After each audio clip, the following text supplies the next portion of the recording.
Greetings all, Jared Petty here for IGN. Welcome to this Master Cheats Theater Resident Evil talk-through, a trip through the 3-hour time limit rocket run in Resident Evil HD Remaster. To get an unlimited ammunition rocket launcher, you have to complete Resident Evil in under 3 hours, and we're going to do that here. Now I want to be clear that this is not a speed run in the classical sense. A good speedrunner can complete this game in an hour less time than we're going to spend on this. We end up completing this in about 2 hours and 40 minutes. Rather, this is a walkthrough to show you what you and I, average mortals, might be able to accomplish with minimal practice. And just getting the task done. You see, we're already skipping all of the cutscenes. We're following Jill here through that first door. Skipping the cutscenes is important. That cuts down on the time because the cutscenes do count against the clock. We head down this hall. We're going to run right here to the first zombie. Once again, skipping the cutscene. Back up. We do not fire a shot at him. Why? Because there's no reason to waste the ammo, and ammo is going to be especially precious since we're not going to be picking a lot of it up during this run. Instead, we run through here. The cutscene there, Barry took care of him. We're running back to the hall. There's a lot of cutscenes in the first few minutes of this game, and we're skipping through all of them with our start button. I don't recommend this be the first way you play through Resident Evil. You're going to miss a lot of what's going on, and it's mostly going to be confusing and kind of frustrating. But once you've completed the game once, you may want to go back and do this run through to grab the launcher, because it is a lot of fun to be able to walk through and just obliterate everything in your way and explore to your heart's content, find every nook and cranny of the mansion, which is a good way to do things like find all the notes and stuff like that. So you see, we've gone into the dining room as we're forced to at the beginning, triggered the first zombie, come back. You saw we went up and down the stairs there a second ago to trigger the cutscene that would have Barry give us the lockpick. Now we're running back up through this door, and we're going to wind around the staircase here. Now again, unlike a true speedrunner, we're actually going to collect at least some of the weapons, because frankly I'm not good enough to beat the game without them. So we'll be picking up things like this pistol magazine here. We'll also occasionally be picking up health items that somebody doing a pure speed run wouldn't bother with at all. We'll also do a few saves here during this game.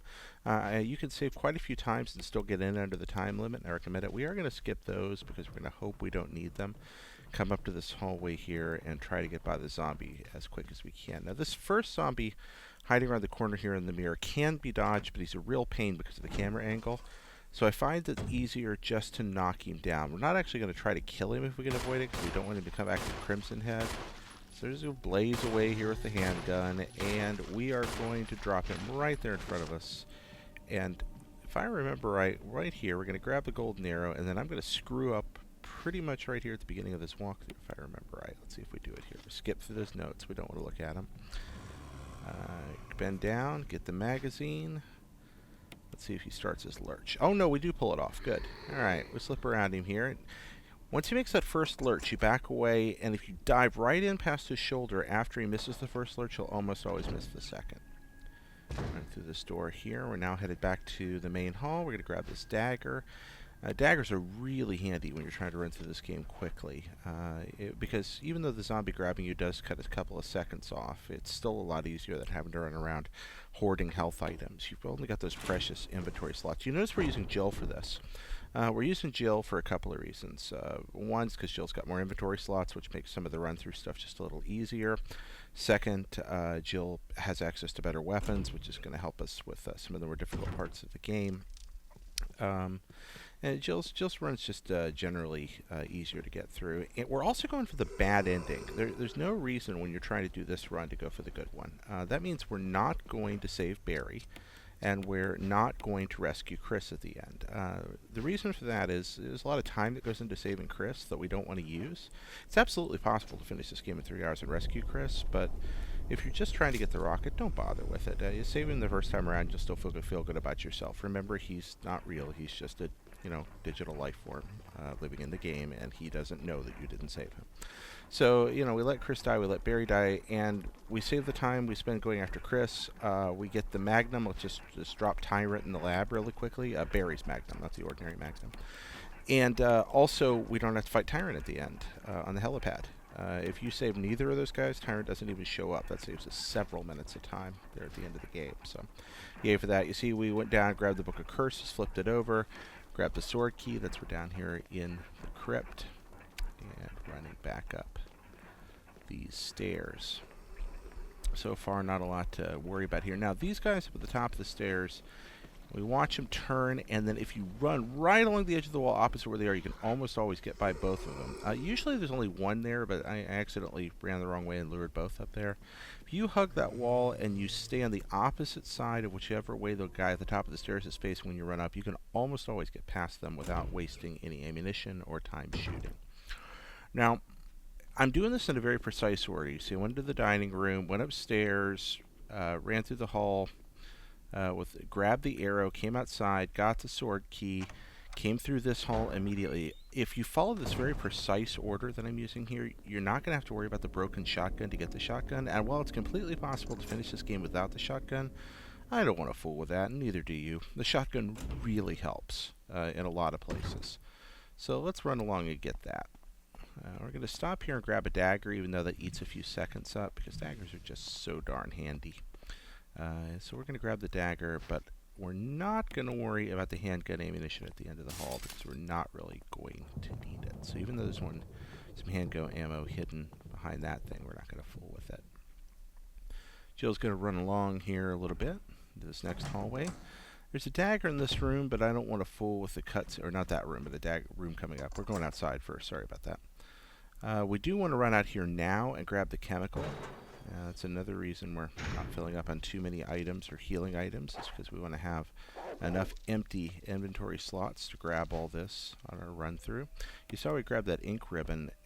You don't really have to grab that. It depends on how much you want to save. I grabbed it because why not?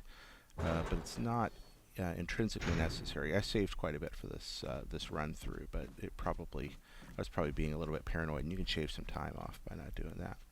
Alright, so we're past the bathroom. We didn't fool with the zombie in the tub to get the dagger. Just too much time to eat. If you want to go in there, there's time to do it if you're quick.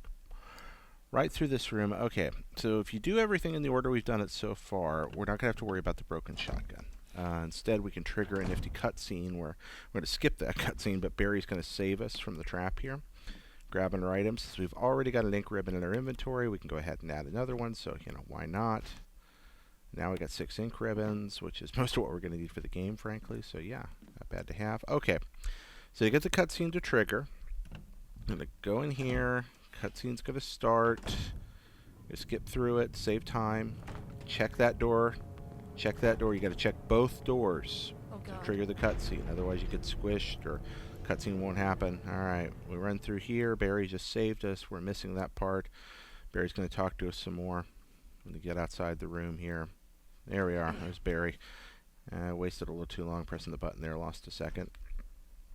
Make a lot of mistakes in this, guys. You know what? Unless you're superhuman, it's likely that you'll make a couple as well. But the point of this is to show that even if you make mistakes, you don't have to restart. You really can pull this off and still screw up quite a bit. And that's good news. Here, I hate this guy. Normally I kill him and incinerate him. He's just such a pain, and his 2 buddies at the top of the stairs. But we don't really have time for that. I don't want to take the time to do it. Here I do something dumb. I open this up, drop some stuff off that I think I'm not going to need. Yeah, get rid of the knife, keep the key, it's a good thing. And then I come over here and grab this. I just wasted several seconds. That's really not necessary. Grab the canteen first if you're going to keep it. And drop it in there. Yeah, look at all that wasted time. Whoops. We don't save here. You could, if you wanted to. There's certainly time to do it. If you do it before you go to the item box. And then we're going to use one of those daggers. And yeah, that guy, if I'd have been more careful, I could have gotten around him. That was just silly. You can dodge around him by watching, letting him approach, letting him take his lurch, whip around, just kind of like we did with that dude right there.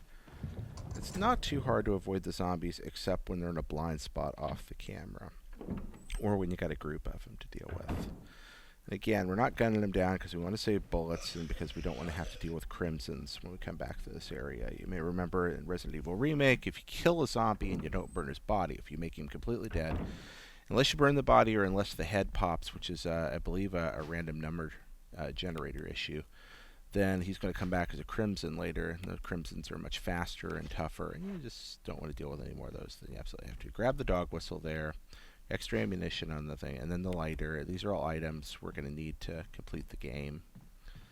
So we're grabbing those, heading back out into the hallway again. Wasted a little time running over to that door again. Alright. We'll slip past this guy. Now, his buddy around the corner is a real pain.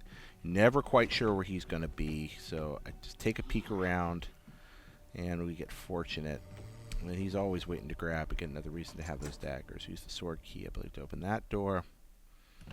Continue along. I think the only other door the sword key opens at this point is one down in the basement we're never going to use. Okay, now you want to come through that door with an empty item slot so you can get those acid rounds. This is going to prove really useful later in the game. Again, ammo is precious on this run through. So when you come through that door at the top of the stairs, make sure you have an empty item slot. When you're back down there in the room, make sure you do that. We're peeking here. There's a zombie on the far end of the balcony. He eventually moves right to that spot we just ran past, and I think we're going to run into him in this walkthrough if I remember right. But after the first or second time you run along this balcony, he moves to that really inconvenient spot, so you got to keep an eye out for him. Okay, we're going to go out here and kill the dogs now. Then we got the shotgun.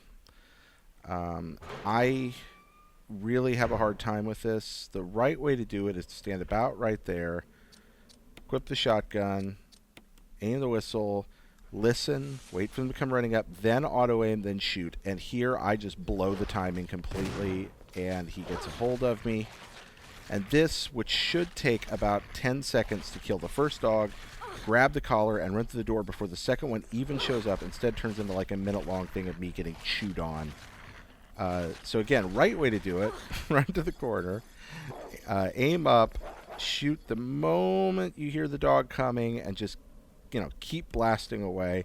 Kill the first dog, grab the collar, run. Oh, we're so glad we had a dagger there, or that would have been the end. Yep. And, you know, you kill the second one only if you really have to. Here's the collar. Got that. Like, okay, got the collar. Getting healed. Says I don't need to use them right now, but I will after I get bit by it. Look at this. This is just about as bad as it can go, short of ending up dead.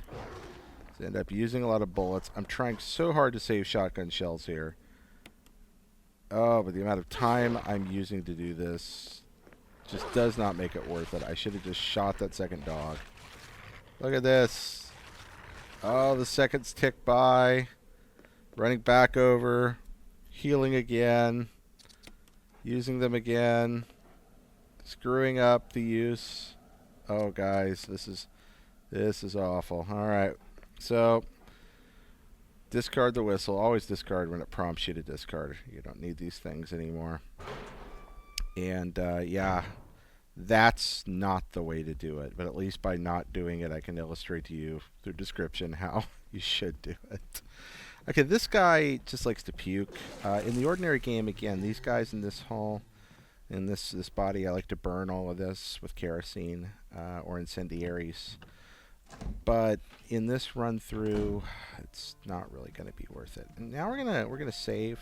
Again, you do not have to save here. I chose to because I took this on a few different times. I walk over, waste some time there. I was very flustered after screwing up the dogfight. I almost started the video over at that spot. Waste time. I could have just gone to that thing once and to the item box once instead twice. While we're saving here, I'm gonna have a little stop in the narration while I take a sip of something. Delicious diet Red Bull. Alright. Back to the box again. Again, to maximize your time, save a lot of time over the course of the game. Seconds count. Just go to the box once each time you have to stop. Let's see what we're keeping here, the items that we're keeping. So we plan our route out. We're planning on using the chemical. We're planning on using the lighter. The collar is going to turn into the imitation of the key after examination. We're going to be able to use that to run upstairs and grab the armor key, which we're going to need later on. So here we have the imitation key. The armor key is located in a trap. You pull the armor key out, the trap gets set, so you got to lay the imitation in the same spot that you took the armor key out of to keep yourself from getting squished. Alright, so we head out, dodge that guy. Moving along up here. And up, around. Okay, so this guy is annoying.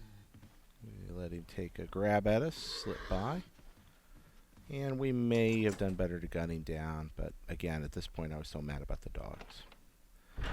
Out into this hall, and lickety split.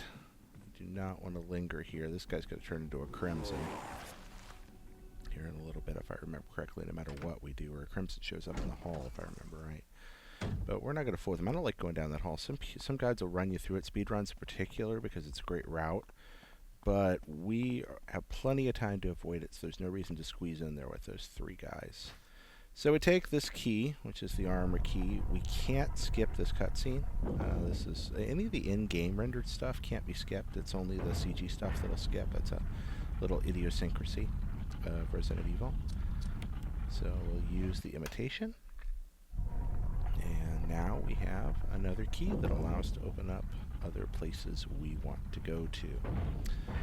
We got our shotgun, we got our chemical, we got our lighter. We're running on back down these stairs, and we are going to zip through this back door. And again, we're gonna run it around and not stopping for the plant. And there's the Crimson, takes a swing at us, we get by him. Back through the door we came through. If you are willing to burn a little more time, you can go around the long way out that other door we passed. But, yeah, and then these guys all come and try to flood the hall. And we're going to slip past him. Head down here because we've already got the chemical. Double checking that we had it there. And I got a little confused by the controls. The new control scheme is great, but every now and then when camera angles change, I get mixed up and lose control. I think if you've played the game, you know what I'm talking about. It's still way better than the old tank controls for most things. Alright, so grab the battery. These are really handy, especially when you're running quickly through the game.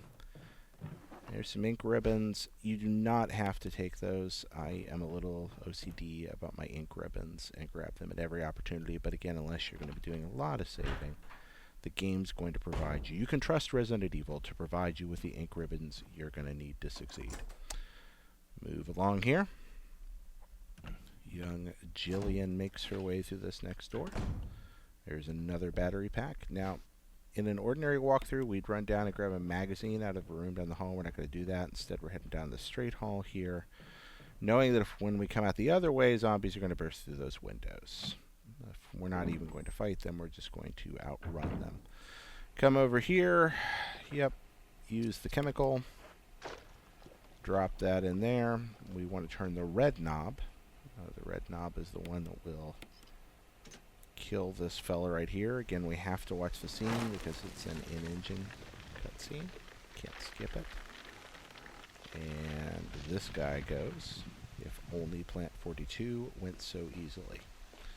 And there it is, the death mask. Grab that. There we go. We're going to get 4 of these. You need 4 death masks down in the crypt to get the metal object, or the metal and stone object that you need to progress through the game at a couple of points. Grab the first death mask here from behind the plant, and yay, zombies! Yep, just run. No reason to fight them. Not coming back here. As a matter of fact, we're not even coming back here to get to put the yellow or blue jewels in the eyes of the tiger statue to get the shotgun shells or the ammo disc, because we aren't going to need them for this run through. Back out here to the dining room. Here we go. That's why we didn't knock the statue off. That normally the blue gem would be laying on the far side of this room because we did knock the statue off the balcony above. We are not going to fool with that. The only gem in this run through we fool with is the red one. We're going to skip a lot of things like that. The B room, we're going to skip that too because going and getting the Magnum takes a lot of time. Now, I waste so much time in other ways that if you're quick enough, you could probably get away with getting the Magnum. But if you're careful, you're not really going to need it. Getting those 6 acid rounds from Barry helps a lot with that, because the grenade launcher is going to be kind of a staple for a lot of the game here. I do make a mistake, I think, at one point. Well, I make a lot of mistakes, but I make a mistake when we fight Jan later on in not grabbing the assault shotgun from Richard, even though I've saved him. That extra 10 rounds of ammo in the assault shotgun would make the run through easier. And here I screw up. I looked to the left a little too soon and waste a second trying to grab that dagger. Skip the cutscene. Okay, we run around his body. No! Forrest, you got to be right around the corner. You don't want to go too far, or Forrest comes to life and comes after you. Don't go into the next area. Instead, grab that, backtrack. Don't forget to grab that dagger that we grabbed. Now I've got the grenade launcher, which is essential when we're dealing with the chimeras later on. You really just kind of need that to handle those guys. That, or you got to run and be really good at dodging, which I'm not. So that grenade launcher is going to be handy in a couple of situations. Also going to use it against Plant 42. Jill runs along this way. We head back up this hall. And eventually this hall gets even more crowded. But I head along here and not even going to fool with the zombies because we're just going to go in here and say hi to our good friend Richard. What's up, Richard? Let's see how Richard's doing. Well, we'll find him here, and we're going to... Oh, there he is. And Richard. Skipping the cutscene, Richard's obviously had a bad day. Richard needs serum. That's what this cutscene is telling us. So, where's serum located? Serum is located... the map pops up automatically. Back in the save room down on the other side of the mansion. On the far side here. So, we want to run over to this end of the mansion. And get him what he needs.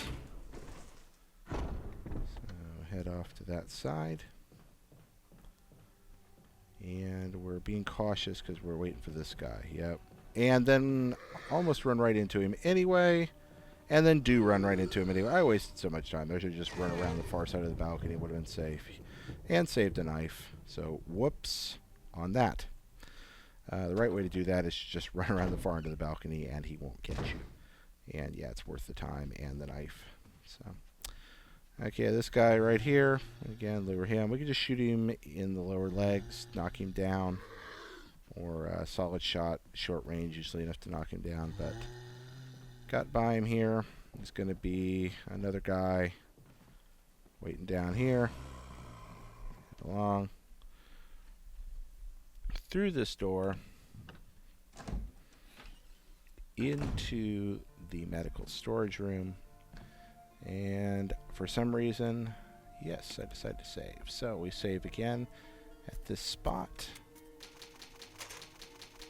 because why not? You probably don't need to here at this point. I save a little too much. Then I look in this and make a little space, dumping ribbons. Dump the death mask, not going to need it for a while. I really got too many weapons markers, so I don't waste time by going back to the box again. Another clinic on things you don't need to do. Yeah, just not going to need the launcher for a while. Grabbing the serum. As you see, we're avoiding shooting as much as possible anyway, so maybe carrying too many weapons as it is. We run along back up here. And we're going to need to get back by this guy who's going to be waiting again. We try to lure him. We slip by. There we go. That first lurch and then cut past the shoulder. That usually works. And Jill makes her way out here.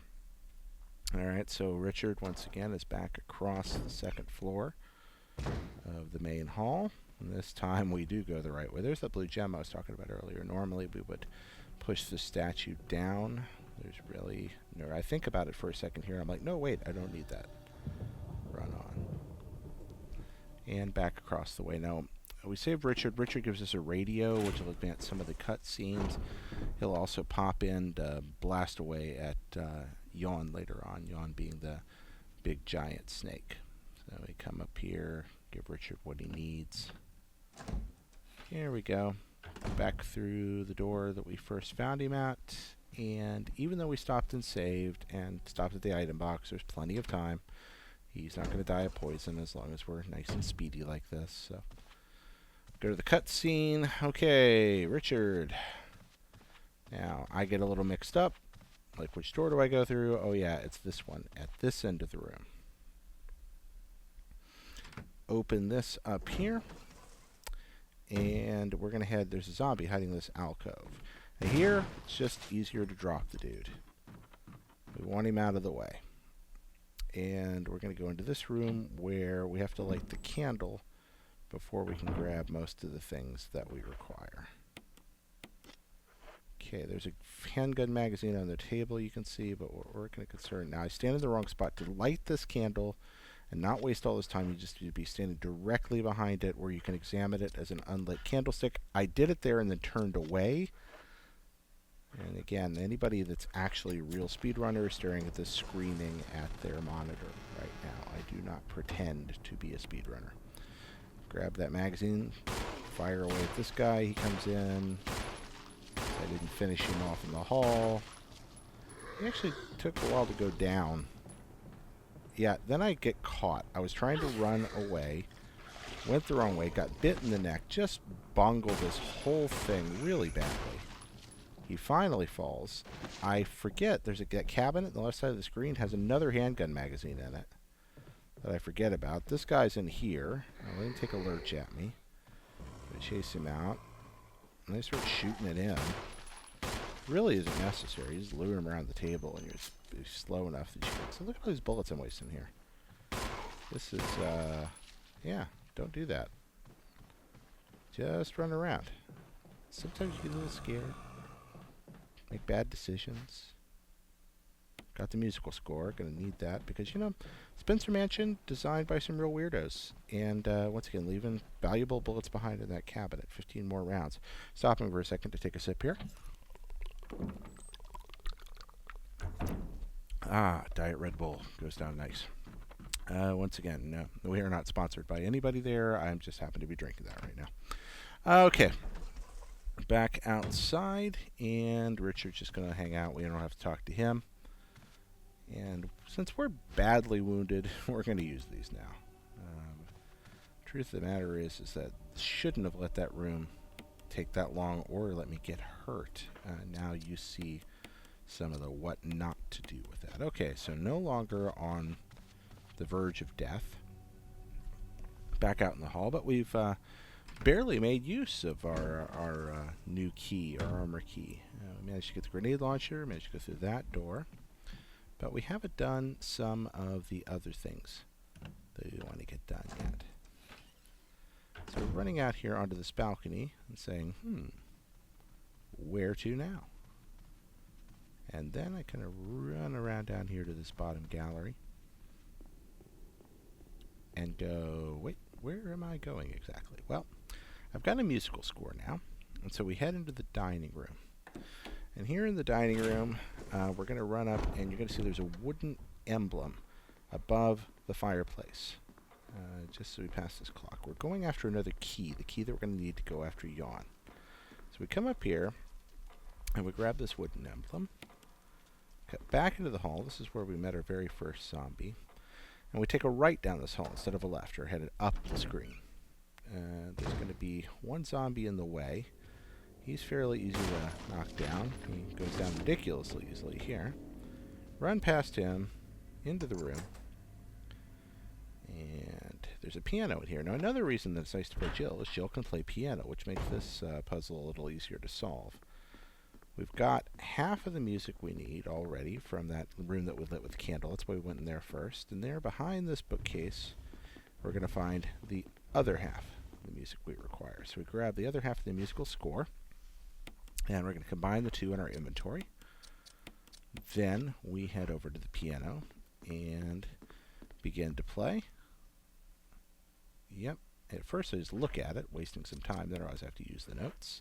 Now, for a second there, I got caught up in listening to the music and forgot that this is not an in-engine scene, so I could have actually skipped a couple of seconds there, but I think start right away.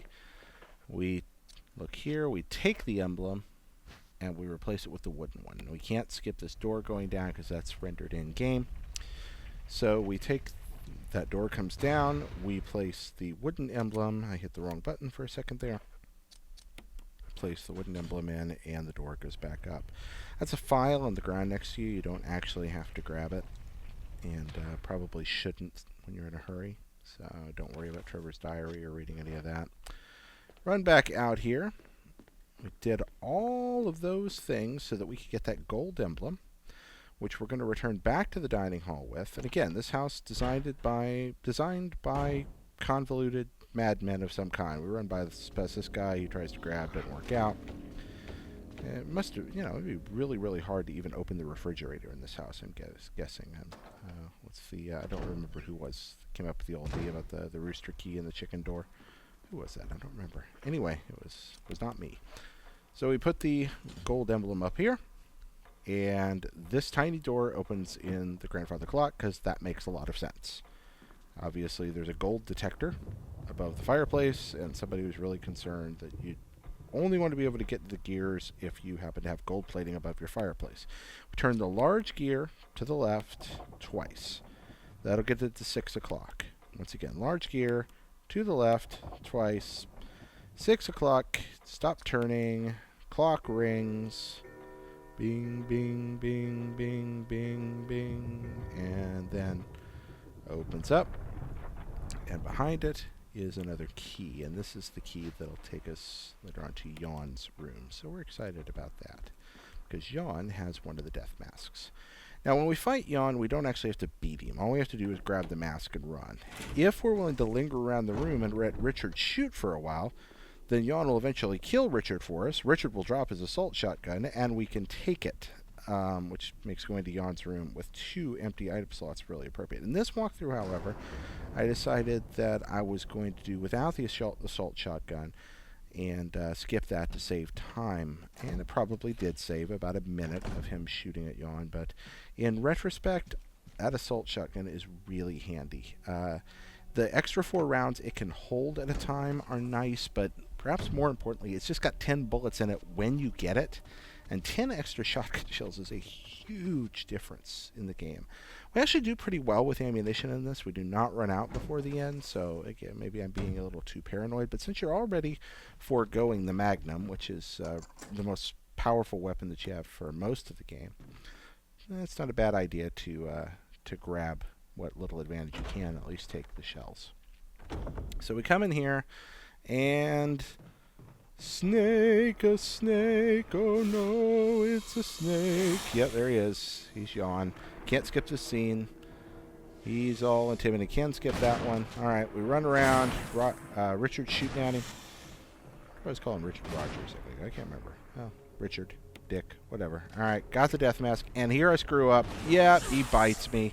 What a jerk. Alright, so that's a real pain. That added probably a couple of minutes to what we're going to have to do here in the whole walkthrough. Because when Yawn bites you, you got to go get serum. So that means we got to run back down here. And we got to see Jill's like, oh, am I poisoned? Oh, I got bit by a giant snake. I might be poisoned. Yeah. Yes, Jill, you're poisoned. But you know, a master of unlocking, Jill's actually pretty far ahead, I think, on the whole vocabulary curve. Alright, she runs past this guy because there's a zombie suddenly in this hallway. Makes her way through this door, and once again, we're going to cut over to the other side of the mansion across that main bridge. Here we go. Cross the way, and headed over here. Jill makes her way up here. And once again, let's not forget about the zombie waiting on the balcony. We would not want to forget about him. He's surely not in exactly the same spot. Oh, he is! That time we were ready for him, but we just about got grabbed and probably should have gone around the rail the other way just to be safe. When I said that, you go through there a couple of times, he's going to be there. And all these jerks are still hanging out here. And this guy, he's kind of wandering around the wrong way. That's good. I wonder what zombies are thinking about. I mean, I know they're hungry, but, they're like, why do they lumber and shamble? What is the point of the lumbering and the shambling? What are they thinking about that whole time? Well, anyway, there's some time eaten up. And grab the serum. Use the serum immediately. Now, you notice we come out of poisoned into a caution damage state. Now, we can live with that right now. And, back up and out of here. So we did manage to get the death mask. despite what happened there, which means we now have 2 of the 4 death masks that we need to get the guy to drop down in the crypt. And you get past this guy, move along, back through here, and going right back the way we come. If you had not been poisoned by yawn, you could have skipped this whole trip, and we'd be popping back right back over on the far side of the mansion where we're headed again. So if you were quick enough not to get bitten by the snake on that one chance he gets to bite you, as you're running back past him that second time, then you'll be catching up with us just as we get along here. So far so good. Our time's actually pretty good at this point for what we're trying to accomplish, coming in under 3 hours. If you come in under 5, you get this really nifty handgun, and you get that anyway. But the 3 is that unlimited rocket launch. It's just so much fun. So, this is why we grab the daggers. Yep, because sometimes we come around corners and that happens. Mansion key. Okay, so you got to take these in the correct order. A room full of suits of armor. You want to take them in the following. First, you want to take the guy at the top right of your screen. Push him back. Second, the guy at the bottom left. Move over to here. Third, the guy just past across from him on the bottom right. And the guy on the top left takes care of himself. Once you do all that, you run over and you press this button, and the booby trap will not go off. If you don't do that, bad things happen. So little bars open up, and there's the jewelry box. We run over, grab the jewelry box, and we take it, go back to our inventory, we examine it, and we need to press both sides that have half hearts in them. So we press that switch, flip it over, press this switch, box opens, another death mask. There we go. We've now got 3 of the 4, 2 in our inventory, 1's in an item box. Through here.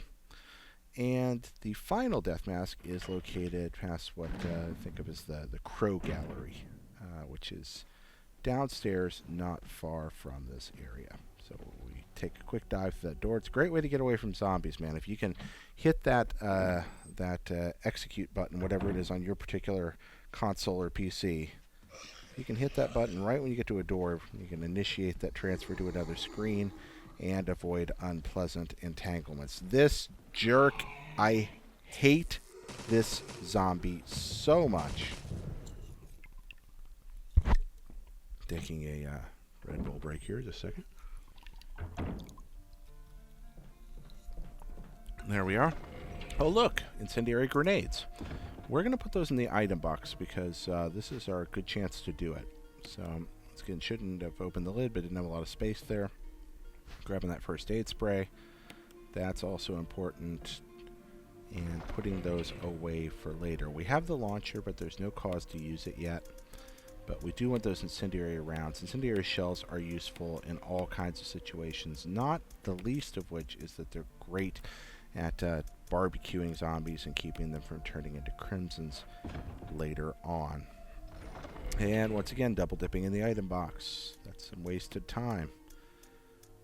Taking a look here, making sure I have everything. Taking the ink ribbon, decided to save, which means we're going to triple dip in the item box. But, you know, unless you're thinking you get through the whole thing without making a mistake, the problem with Resident Evil is there's no autosaves. So every now and then you are going to want to be careful. Now I stand here for a second and go, what's going on? Okay, we're fading in. That's from where we loaded back. It stopped for a little while there and then came back to load in. All right. And jerk zombie still there. Got past him. Okay, so we try to avoid going through this door the wrong way because of the condition of the doorknob, but we can get away with it on this occasion, and since somebody's going to fix it later on off camera, we don't have to worry about it. Okay, down here, this zombie comes out. We just run to the Crow Gallery the opposite way. Solving this puzzle is pretty simple. We just have to hit 3 buttons. The button immediately inside the door, this red one, we press it. Then we run to the far side of this wall, the gallery. Nope. There we go. Up, there we go. And we hit the first blue button. And then we come up and hit the second blue button. Okay, so first red button, first blue button, second blue button. Run up to this painting, hit this button, and the wall will open up. Here we go. And there's the last death mask. So we already grabbed our other 3 there at the item box. We now have all 4 of them. And we've got our shotgun with 3 rounds of ammunition in it. Now 3 rounds, since we're headed in to fight a Crimson, is not really enough. Fortunately, we know that there's a box of shotgun ammunition. Now, why I looked at that tombstone, I don't know. There's a box of shotgun ammunition off camera over here. And look, here's that area we were in before. The 2 zombies are gone, and over here in this corner, shotgun ammunition. And we saved a slot for it. Now, we've still got that ink ribbon, which we didn't dump off. So, whoops. We load the gun. That's always a good idea. And really, optimally, it would not be a bad idea to have a healing item here instead of a ink ribbon, but that's how we came down the hall. We're going to create a lot of empty item slots here. Second, there's more shotgun ammunition down here. Okay, so first one's eyeballs. Face the thing. Nope, not that one. There we go. Eyeballs. Second one is the one that's missing eyes, nose, and mouth. Is that one? Again, you got to be facing up against it. Yep. Can't skip that. So it's an in-game thing again or something. Can't skip that cutscene. Third one, nose. Okay, this is not necessary to use it now, but it's just that we're standing in the wrong position. Because it's finicky about that. There we go. And the last one, you've got to be kind of right in front of the last one. I just wonder about that guy who's been sitting up in that coffin all that time. Who put him up there? How long has he been there? Why is he up there? Why would I ever put a dude in a coffin hanging from the ceiling on rusty chains? Just, I mean, I get the Spencer Mansion's kind of a creepy, weird place, but why is this guy up here? Why did someone build a coffin trap with rusty chains? Just a little strange. Oh, here he comes. Alright, so it's pretty straightforward. Just blaze away. Fire as fast as you can. He's going to get over here. He's going to take a swipe at me. And if I raise my shotgun, he takes a grab. He's going to get a shocker, and that's the end of it. You can take him down more safely and quickly with the grenade launcher. I was trying to conserve grenades. If you don't want to worry about the wound, though, coming in here with the launcher and some grenades instead of the shotgun will take care of him. Just don't waste too many grenades in the game if you can find a way. And there's some more shotgun shells. There we go. Now we're a little wounded, but we came out of it. We made it. Okay, there's no zombies waiting up here again. Back up. So, we've got the stone and metal object, which is going to open a new door for us. To get to that, we're going to backtrack through the crow gallery we just came through. And you remember there was a zombie waiting just outside that door. So we've got our shotgun all nice and reloaded. And we're going to dispatch him because we don't have to worry about him turning into a crimson. By the time we come back up through this hall, he's going to be gone anyway and be replaced by a much more dangerous hunter, whether we finish him or not. So, come around the corner here, back through the gallery, back through this door. Door opens up, and the zombie is waiting. So we raise our gun, boom! And he didn't go down with the first shot, so we had to use a second. I hate using 2 shotgun shells on a zombie. But it does happen and is sometimes necessary. Alright, moving along. So, we run very quickly here so we don't have to waste a shotgun shell on the dog. Use this item while facing that. Bolt for the door, and again, use the trick just the moment you can jump it. There we go. Dog does not get us. Good. Okay, right through here, we're going to find some helpful items off on the right and left. There are some more shotgun shells. We need as many of those as we can get. Come on over here. There's a... trying to grab the first aid spray. And we're so badly wounded that while it's always good to conserve first aid spray, we're going to think about using that because it's quite possible to get wounded on this trip down here. So we're going to use it because the ravens can bite you. You can stumble into a zombie on your way back if you're not careful. And of course, you have to worry about Lisa hitting you in the face. And the last thing you want to do is be wounded when Lisa hits you in the face, because Lisa hits hard. Okay, next we have the weather vane trick here. We time it so the first one goes to west. Right there. Stop the switch at west. The next one is going to be north. That's the blue one. Skip that. Cutscene. Skip the cutscene. Get a little confused by the cutscene. Down. This one's north. Notice that in both cases, the weather vanes are kind of turned around, so in both cases, it's the kind of bottom right choice, even though one's west and one's north. Dog gets turned around. Gate unclicks. We run forward. Gate's now unlocked. And here we go. Strictly speaking, we do not actually need a weapon at this part, and could have left it behind. But I like having one. Okay, we're running past where you would normally use the Wind Crest to get the Magnum.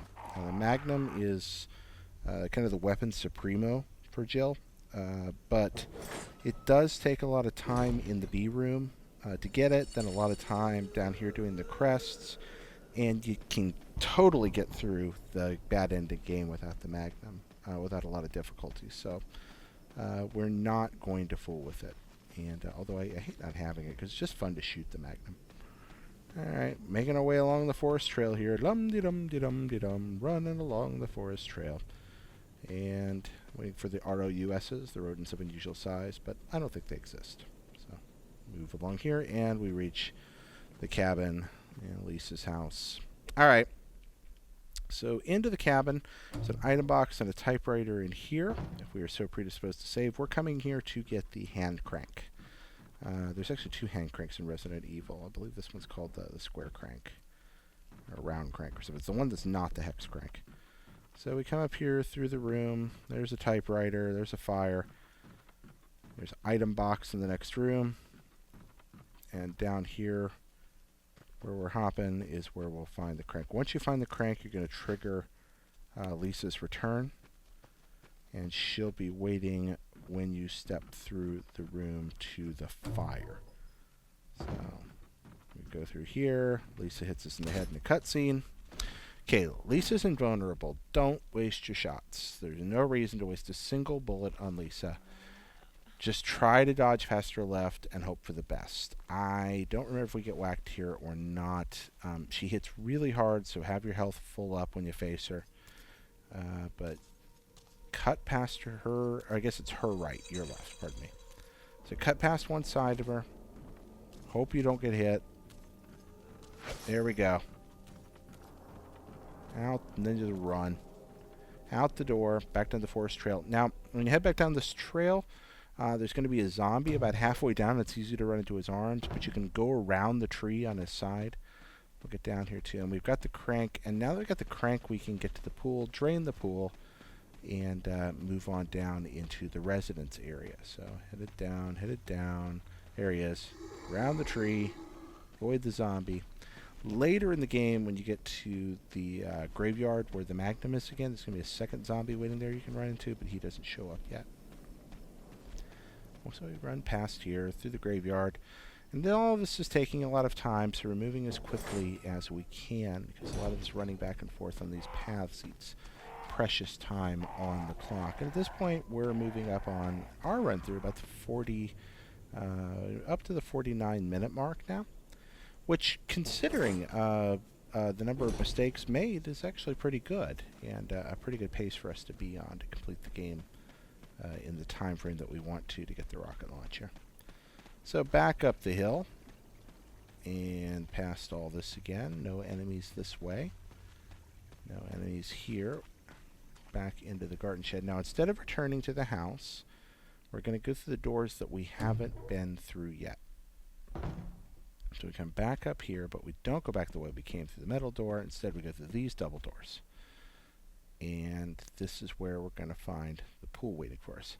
Out here is a courtyard with a bunch of dogs. First, we're going to get a cutscene. We skip the cutscene. And you really can just scoot right by these guys most of the time. Quick, up there, the stairs, through the gate. Dogs are a pain. You're never quite sure what they're going to do. The randomizer on the dogs is really weird. If they get a hold of you and get around, you can be in all the trouble. Okay, we break to this side, walk over. Using this thing, getting in the right position can be kind of a pain. Again, the facing's got to be good. Got it right there. Make sure you're on center when you start to use the crane. Or pardon me, the crank. Alright, this drains the pool. We raise the gate. Pool goes down. That creates a pathway across the ladder. And we're going to be introduced to Resident Evil's most irritating enemy, the snakes. I hate the snakes. I hate snakes like Indiana Jones hates snakes in this game. In real life, snakes are fine. I kind of like them. They feel neat, and they, eat rats and pests and other things that I don't want to have around my house. And most snakes are fairly shy. I'm not a big fan of water moccasins. Those are horrible creatures. But most other snakes are all right. But in Resident Evil, snakes are jerks, and they come running out at random and bite you and poison you.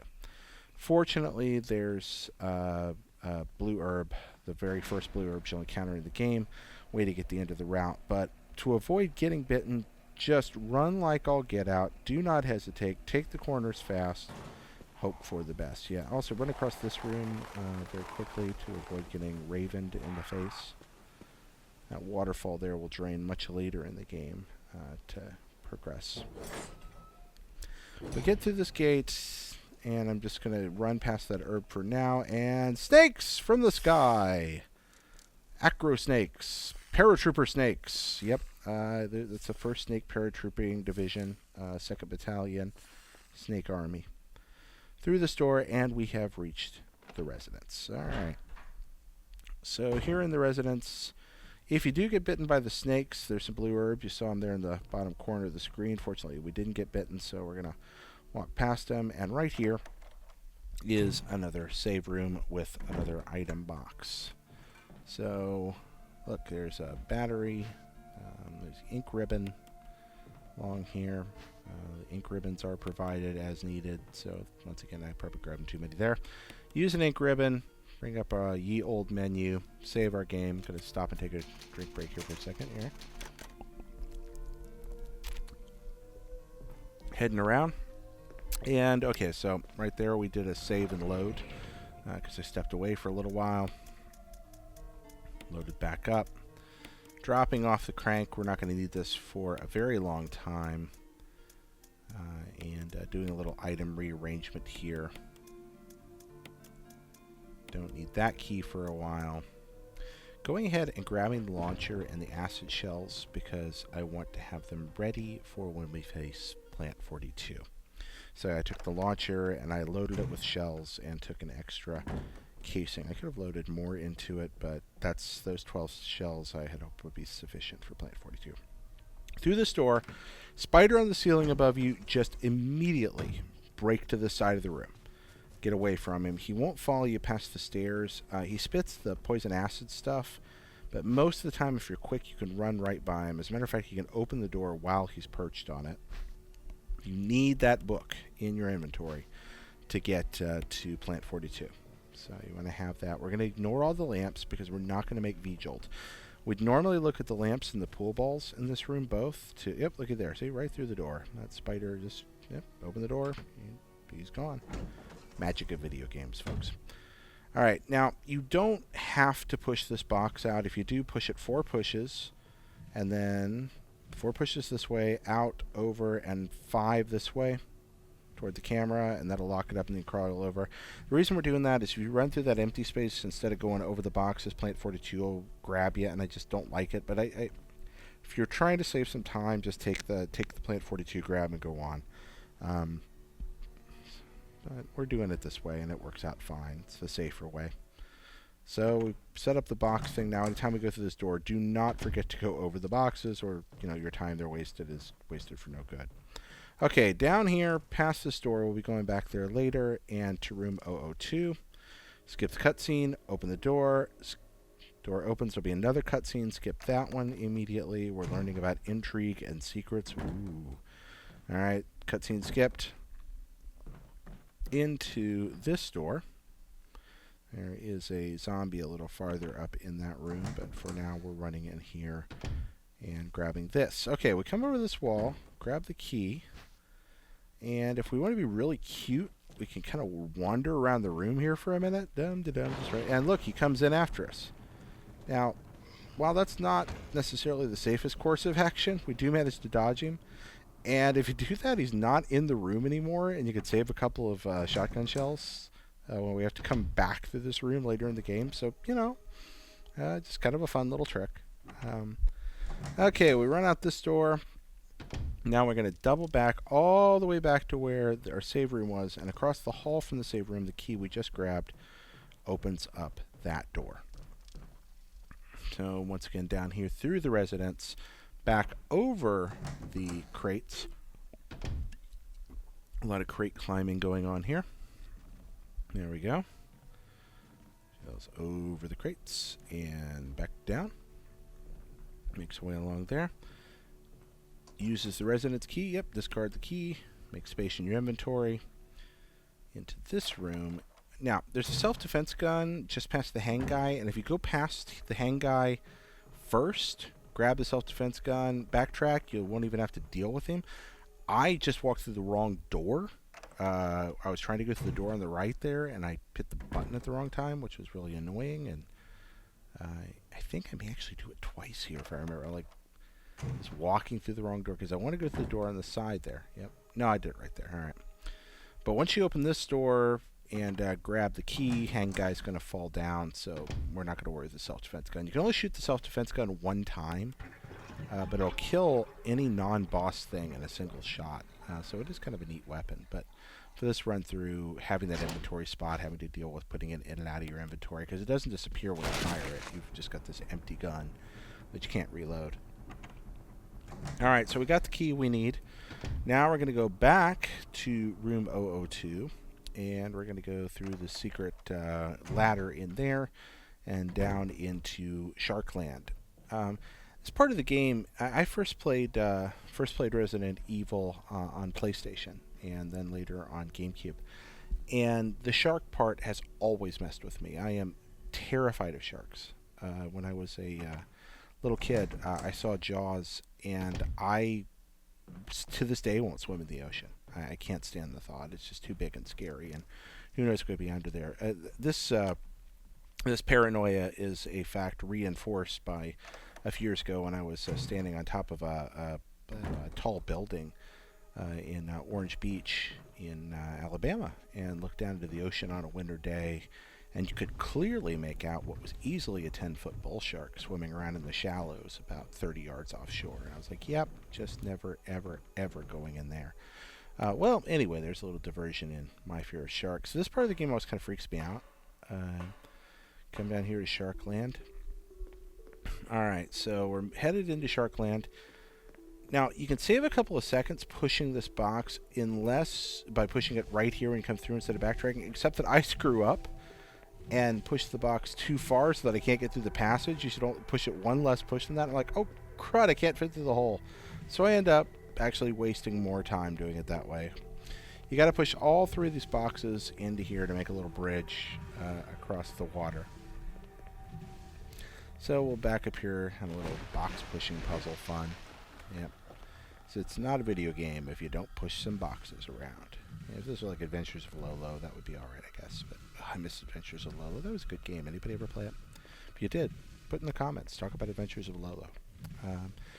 How there was never a Game Boy port of that. I don't know. Anyway, or if there was, I never saw it. Alright, well, moving along. So Jill's pushing boxes here. But yeah, we're headed down to the shark area. And I'm going to make my most spectacular screw-up of the whole game when we get down to the shark area. We'll waste, again, it's like another 60 unnecessary seconds.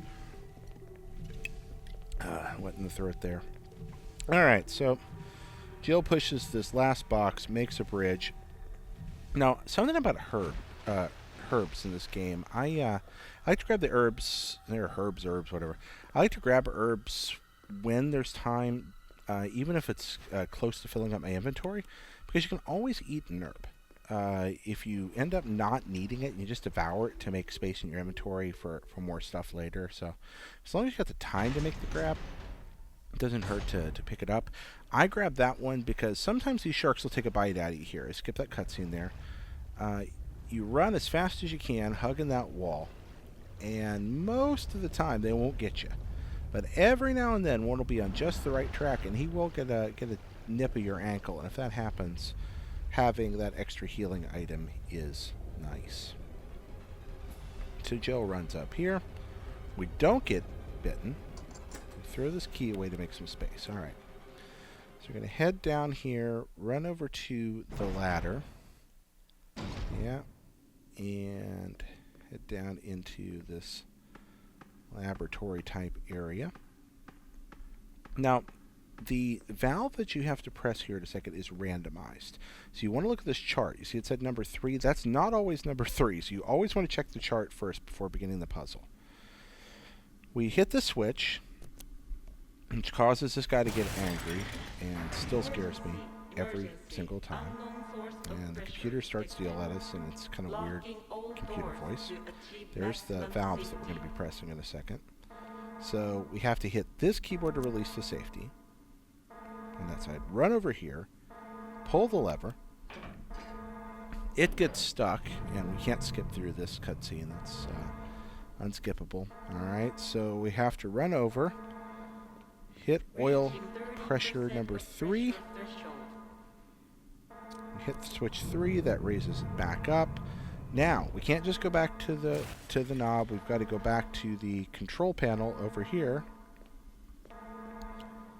Release the safety again, then go back over, pull the lever again. Get a little mixed up here. Right? Up. There we go. Pull the lever. Then back over to the first panel after these things drop. Here they come down. Walk over, hit this last panel, safety release, drain the water, and kill the sharks. Okay, simple enough. So we have to go through that whole rigmarole. And I realize that I'm going to need space in my inventory, so I eat that herb. Why? Because there's first aid box here, and since the shark didn't get me, I had to free up an inventory slot because first aid box is always better than a single herb. Alright, down here into the sunken hall, into Rapture. Big Daddy's waiting down here. And around the corner, there's over here by the dynamite. I faced it the wrong way when I first grabbed it. There's shotgun shells down there, and you do want to grab those. See, they kept shotgun shells in the inventory already, so we have a place for them. Not taking up any extra space. Now through this here door into the shark room. Alright. So the right way to do this guy can't hurt you, just stay away from him. The right way to do this next part is come up here to Neptune, the big shark.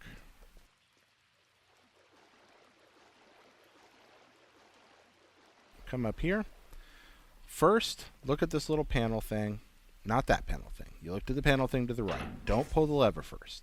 Examine the panel, then examine the lever. I was trying to save time, did it backwards, screwed things up, and could not trigger the stupid shark cutscene, which does automatically trigger if I look at this thing first and then look at the lever.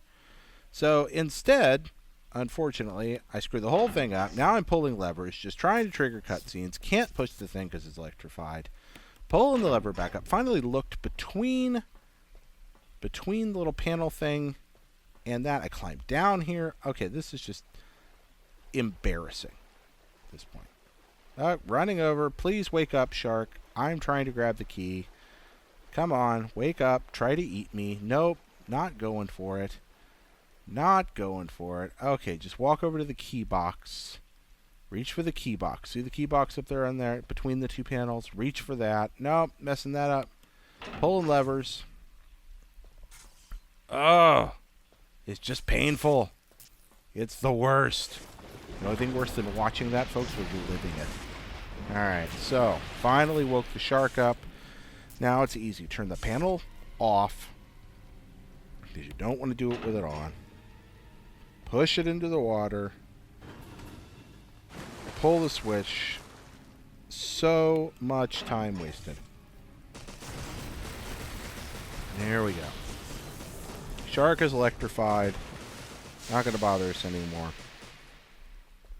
We're able to run down and grab the key. Now, folks, again, this is part of the point of this walkthrough. You can screw up royally and still pull off the 3-hour thing, as long as you're careful overall. So take heart.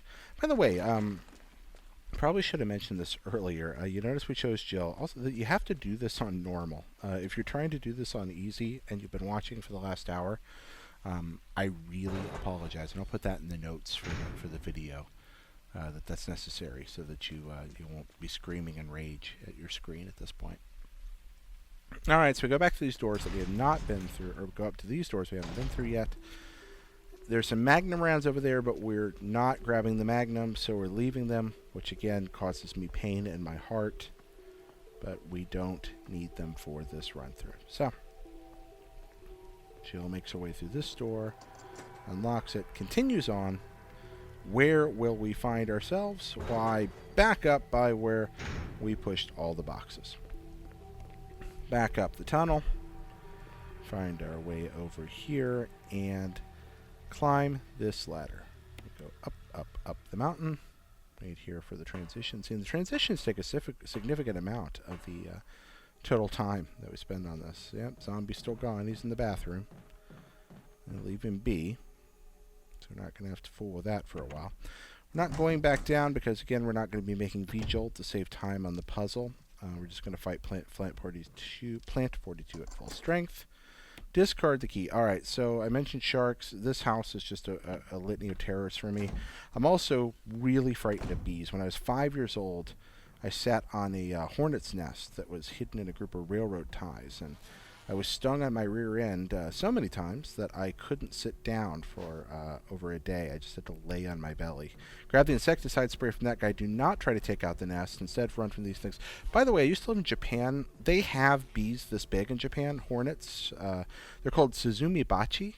That means sparrow hornet. They are huge, aggressive. They're the size of flying mice. I'm not exaggerating. The first time one of those unholy terrors landed on my windshield, I really did just about lose control of several bodily functions, and I screamed like a little girl. Suzumi bachi, sparrow hornet. Look it up, guys. And a lot of the pictures you see on the web are honestly not as big as they get. They're crazy huge. They're the size of those bees. So we go through the wall. Don't look through that panel. Just spray the insecticide spray through it. Back up. Into the room again.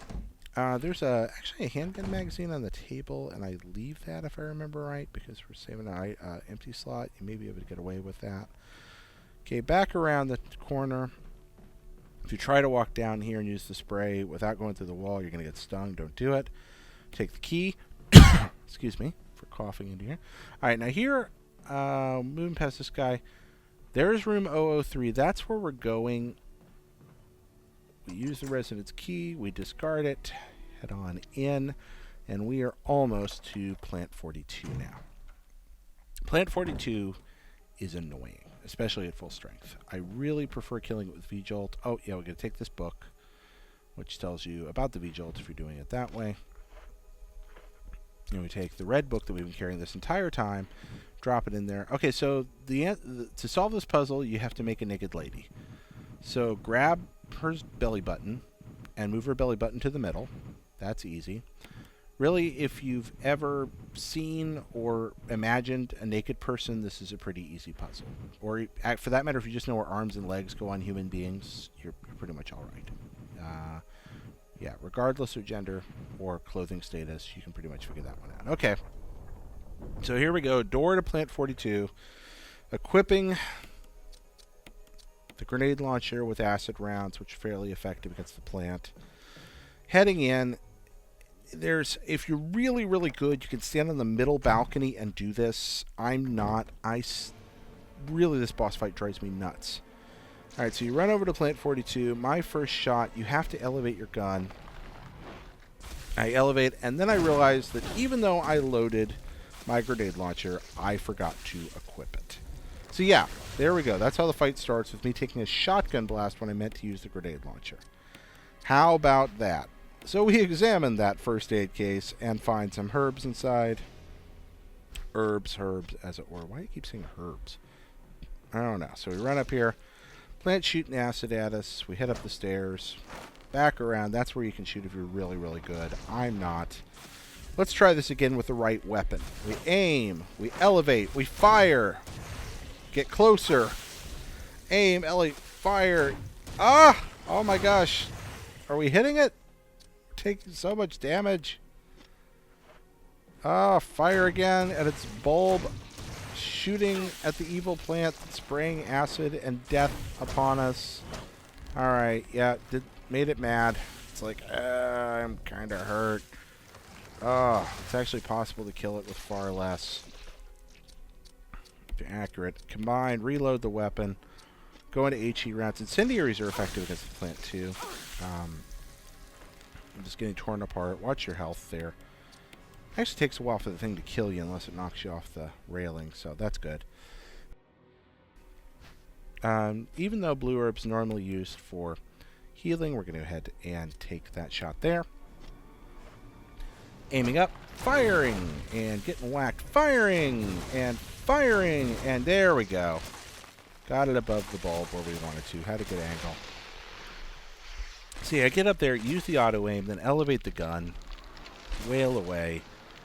You can't do much worse than I did there. But you know what? Even with some screw-ups, we killed the plant. Had plenty of health items that we picked up along the way. Didn't have to bring our own. And get the all-important key. There we go.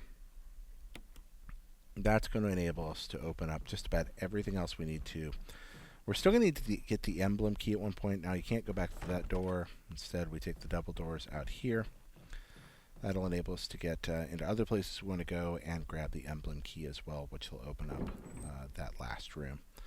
All right, here we go. So we look at our inventory. Like, holy cow, let's equip the right weapon this time since we just learned a valuable lesson on weapon equipment.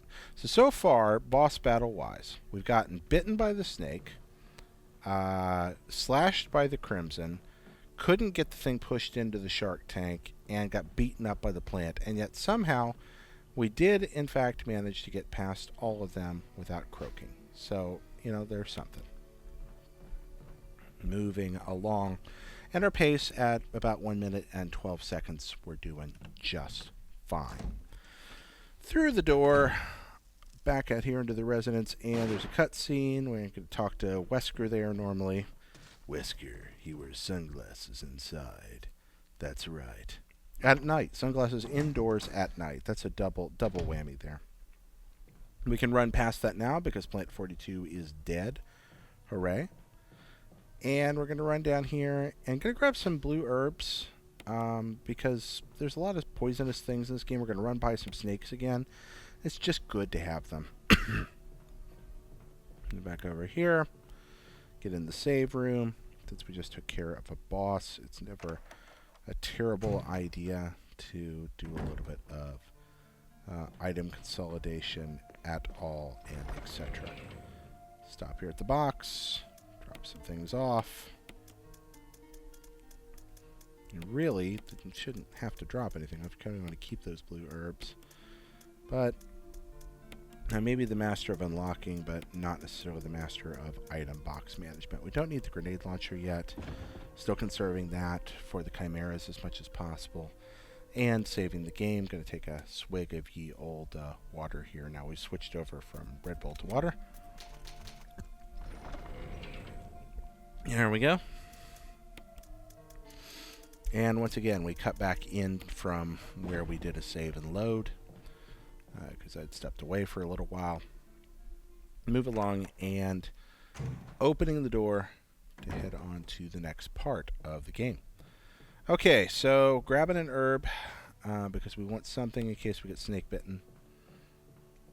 Out the door, and the snakes are actually going to be a little more aggressive this time. They're going to be in more spots than they were before. They're also going to be up by the pool. So we run along our way here, like up. This is where snakes were falling from the sky, but oh, mysterious pair of snakes. Where have they gone? The snake paratrooper core out. There's that plant we left. Didn't grab it before. Didn't hurt to have a red herb. And we've got space for it at the moment. Through the door. And there's going to be another snake ambush. I just wonder what these guys are. I mean, it was just like, hey, we want to bite somebody. I mean, they can't eat you. Why are they just like, I want to bite her? All right, you can get past the dog here without too much trouble.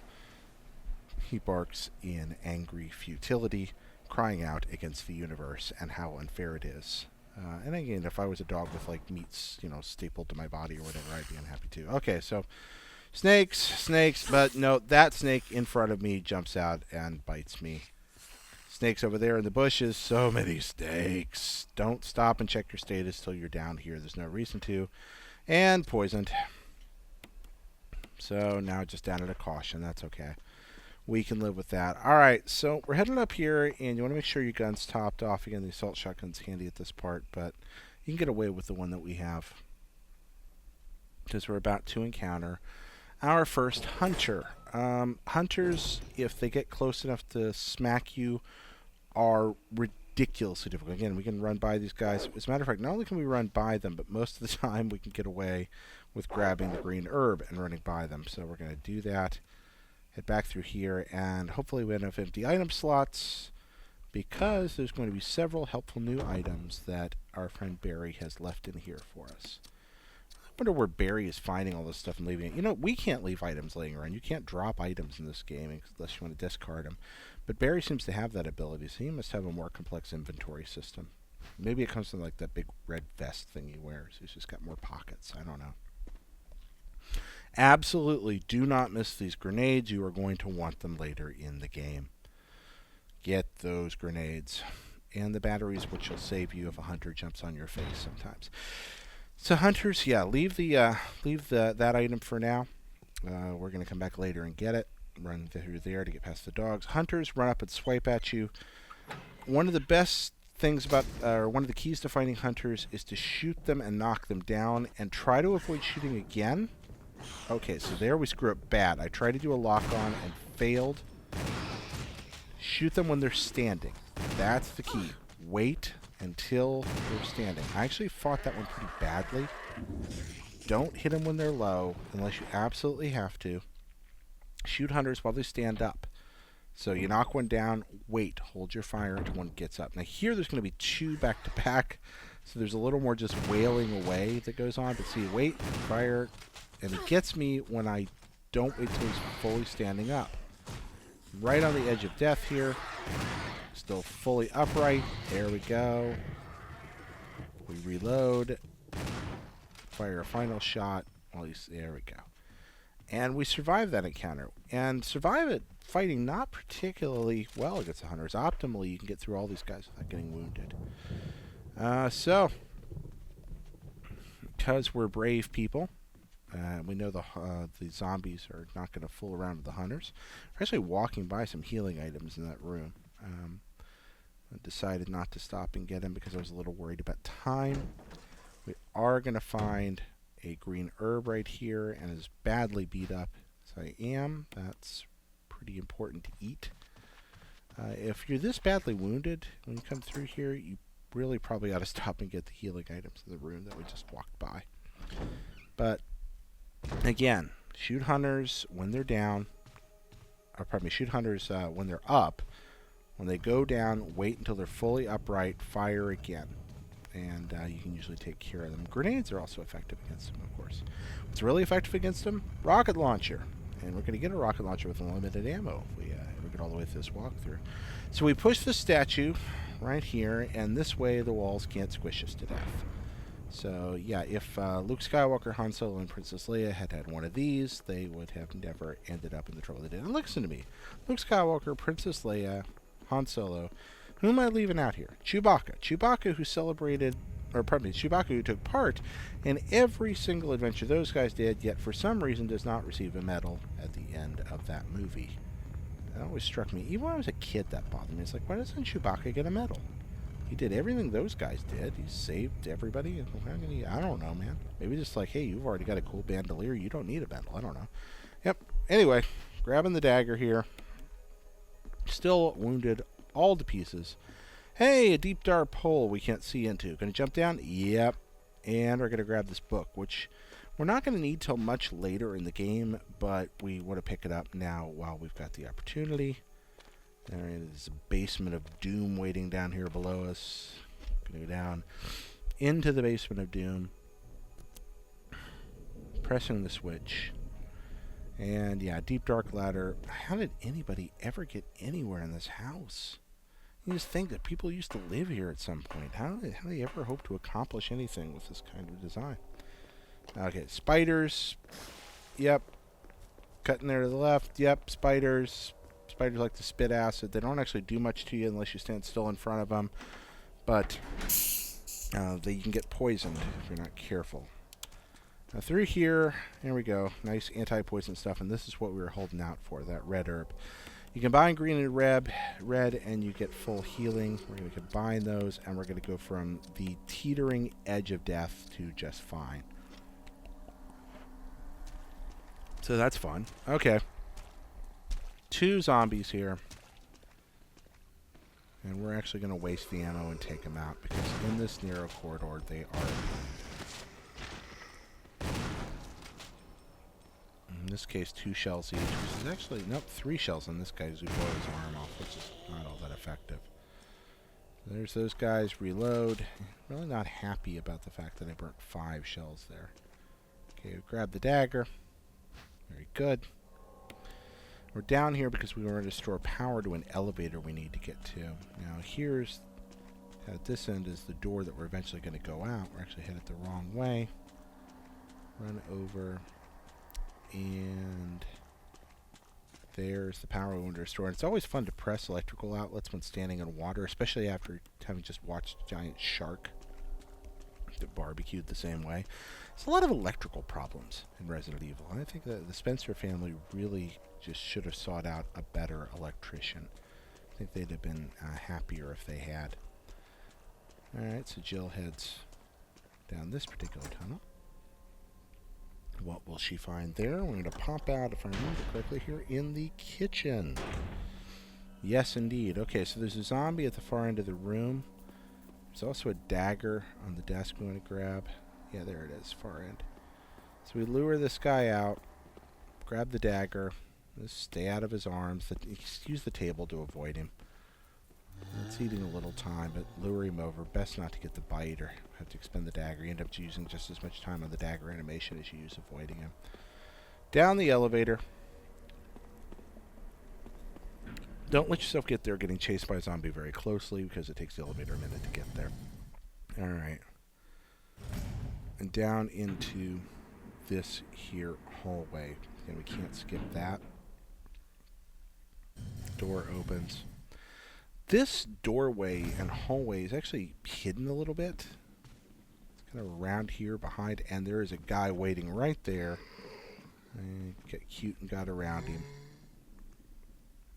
In this little closet, you want to come in here and have plenty of spare open space. If at all possible, you want to have at least 2 empty spots and your shells, because there's shells here.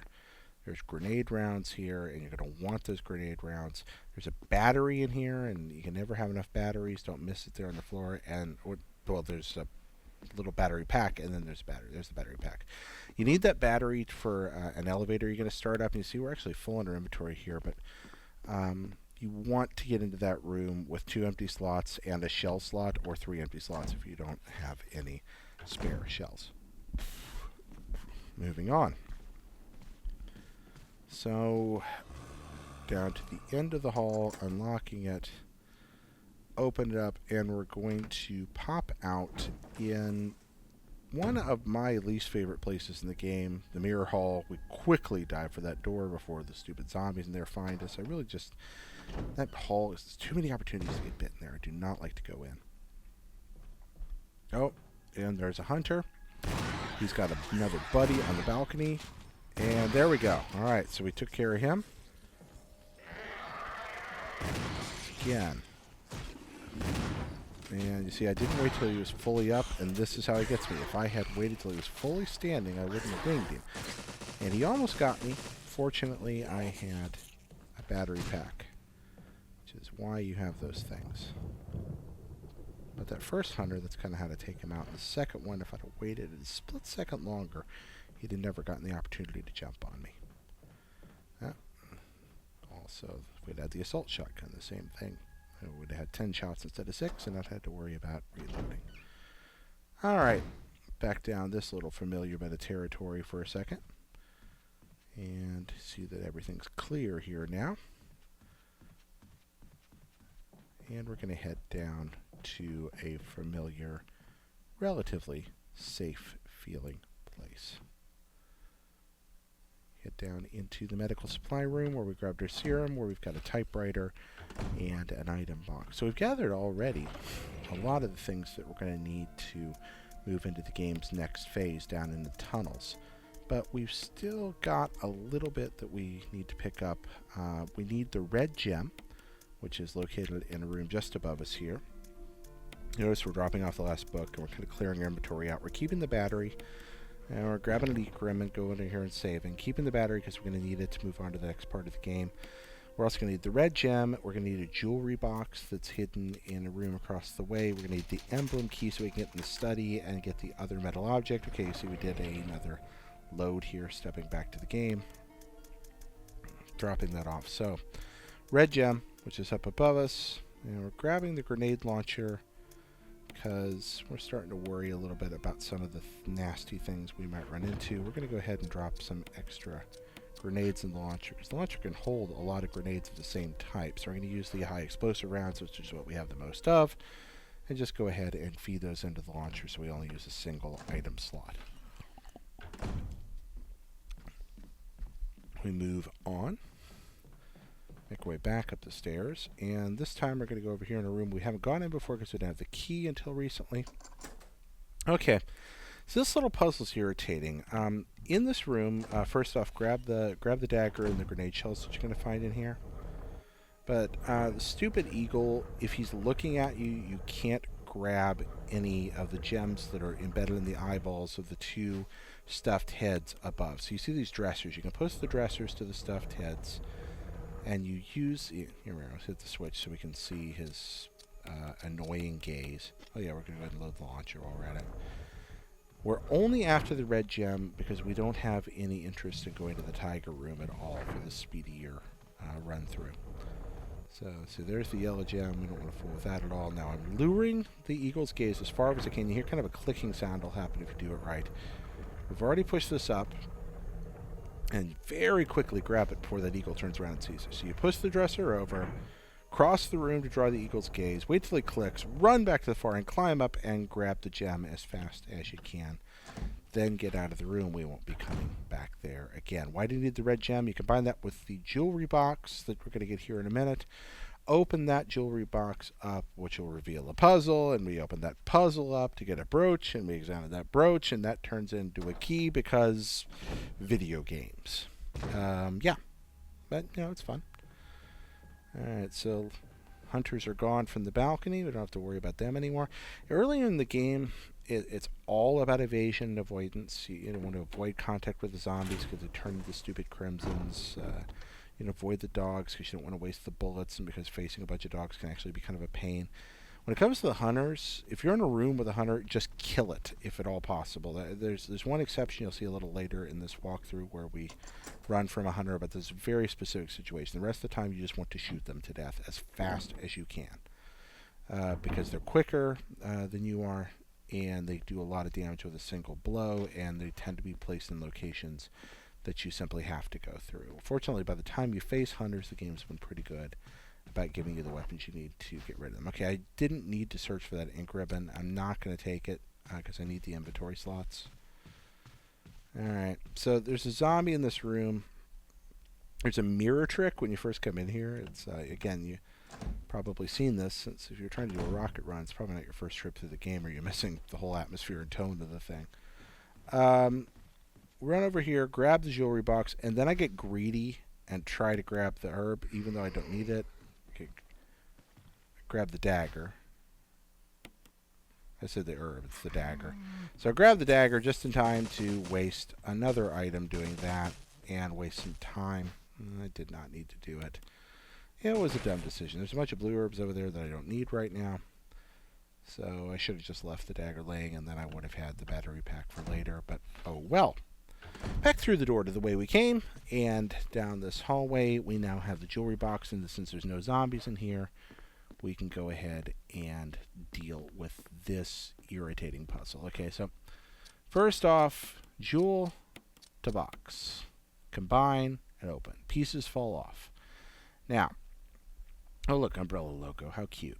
Alright, so we have these pieces, and the problem is that the placing on these has to be really precise. They don't just snap nicely into place. You can see they kind of change size when they're roughly where the game wants them to be, but they don't snap cleanly like you'd expect a puzzle. It's really kind of awkward and annoying. So, like, even though I know that's the right spot, I'm playing around with the analog and I just can't quite get it right in there, and I waste so much time on this, which is irritating. But it's a little harder than it looks, just trying to get them where you want it. Alright, so I'm like, once again, I want this to go down here. Okay. I just sort of get it in there as much as I can. Third piece right here. And I'm like, oh, sure, logical. I'll just drop that in there. But no, I can't quite get it to fit. I'm like, there's so many seconds passing. So I'm sitting here yelling at my screen at this point when I was playing. It's like, why can't I get anything to move the way I want it to? I know I'm doing this right. At least this gives you an idea of the position of the pieces. You can gradually see it start to come together, and there's just some fine-tuning I had to do. If you're lucky, and I have done this quickly before, if you're lucky, sometimes you get them in the right spot the first time through. So I'm like, no, I know it goes there, but I'm not going to get it in. We're just going to place everything else, and then we'll just shift it as we have to. So I'm like, yep, okay, that works. So I'm like, well, ain't going to work. Shift everything a little bit to the left. Just a little bit. I goes like that, just a little bit. Okay. And then this top piece just a tiny bit. So much time. And yeah. Okay, and it's not going to work. Wait, nope, it dropped the little 1 pixel. There we go. Yeah, that puzzle stinks. Alright, now we have the brooch. We examine the brooch, and it turns into a key. If dog colors turn into keys, or no, if dog colors turn into imitations of keys, brooches can turn into keys. So after a really, really, really long time playing with a jewelry box, we finally succeed in getting where we wanted to go in the first place, and we have what we need to move on to the next room. So I get a little confused here for a second, kind of wandering around the lobby aimlessly, like, where am I going? I'm trying to remember what I'm trying to accomplish next. Because at this point in the game, you've been through most of the rooms. I'm like, okay, I'll run up here into the dining hall. Sure. There's the blue gem that we don't actually need laying on the floor over there. Head over this way. And we're going around and upstairs to the armor room area again, or the armor key room. We're going this way to avoid going through some of the narrow halls that irritate me. Yes, this does add a little bit of length to the trip, I realize, but it's worth it. So I take a look at these items and I decide to go ahead. I've got one herb in my inventory. I'm going to take another one and combine them. This actually doesn't prove to be specifically necessary based on what I'm going to counter up ahead. So where we're going now is to take care of Yawn Part 2. The snake still lives, and we want to go ahead and finish him off for good because he guards an item that we need to finish the game. Since we're already here in the mansion, we could come back later, but there's no reason to fool with coming back through this area. So let's go on up. And Yawn's room is actually on the far end of where we first got the armor key, where that blade trap is. Excuse me. At the end of that hallway, we run through here. There's another door that we never even saw because we didn't go far enough. And we're going to go up and fight him in the library.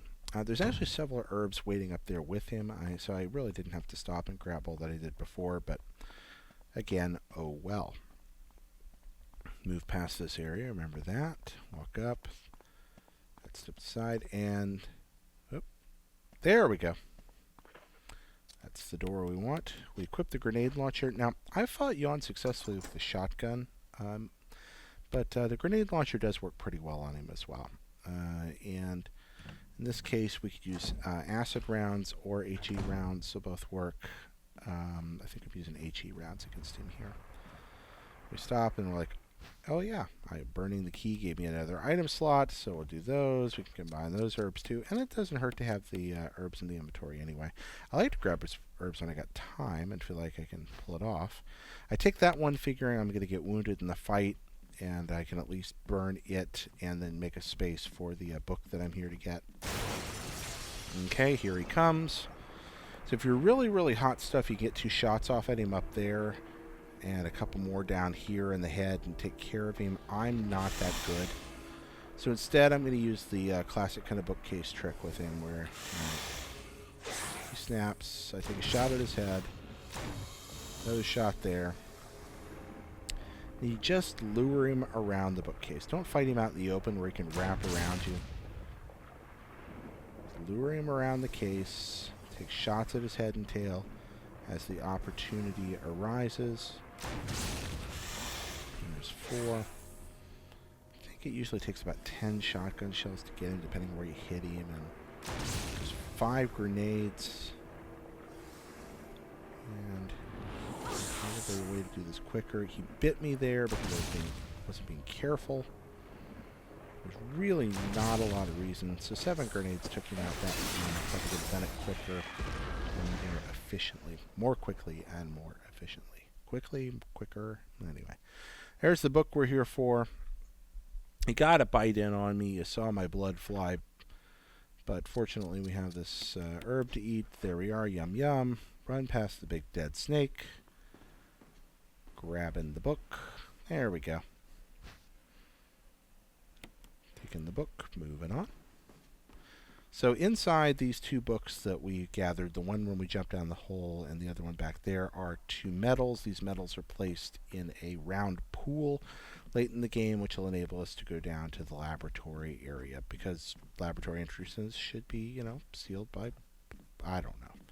Again, weird video game logic.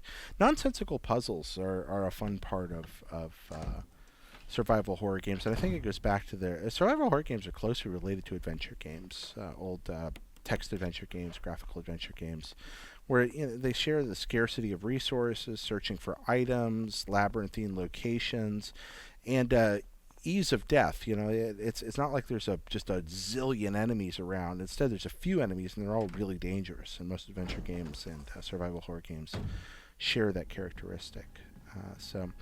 But I guess the weird puzzles that don't make any sense kind of come from that same school of thought. I can't grab that. Wasted a little time there. But and of course there were horror games that were set in that adventure type mode. I mean, there's the comedy horror game Maniac Mansion, which Resident Evil shares more common with than you'd think. And then there's old text adventure games, like I think it's The Lurking Horror, where you're wandering around the tunnels underneath the university, stuff like that. A few other things, but it's a neat characteristic of the genre. This just, medals and secret passages and things that make no sense, stuff that goes all the way back to Zork, really, which is fine. So we're making our way back, going the long way again, through this main lobby. And we're headed this time to get the second metal object, to open the doors that we need to get down to the altar that are going to eventually give us access to some of the final game content. We've already got one metal object with a stone ring that's still sitting outside, keeping a door unlocked. We're going to be able to retrieve that later. We're going to have to get a second metal object and a second stone ring to go around it. That metal object is in the study that we're heading for now, which is downstairs over here. And once we get that second metal object, we're going to grab the stone ring down in the tunnels later on, which is in Lisa's lair. So we head along through this door. This is familiar territory. And we've already killed the hunters that were waiting here, so we're good there. We run downstairs and discover that some kind soul, if I remember right, it's Chris, has fixed the doorknob for us. And we're going to go ahead and stop here for a second at ye old item box and get ready for the next part of where we're going and what we're doing. Alright, so we take a peek in the box. We're like, well, all these herbs may come in handy later in the game. We're not going to need either of the books until way late, so we can drop those off. We are going to need the battery. We're not going to need the launcher for a little while. Go ahead and keep the weapon, because why not? Just running around making sure there's nothing. And we are going to want the crank, which we haven't used in a long time. So, ground. Then I run back here because I'm like, you know what? Let's save. So I come over here, use the ribbon, and move on to save the game. And saving a little too much, but when you're trying to, make one of these videos, you don't want to screw up too badly. And away we go, without a reload or anything. So back down here to where the doorknob is repaired, out into that same hallway where we encountered the first hunter. Head out into the hall, and now that we have the emblem key, we can open this door. We throw the key away and head on through the door.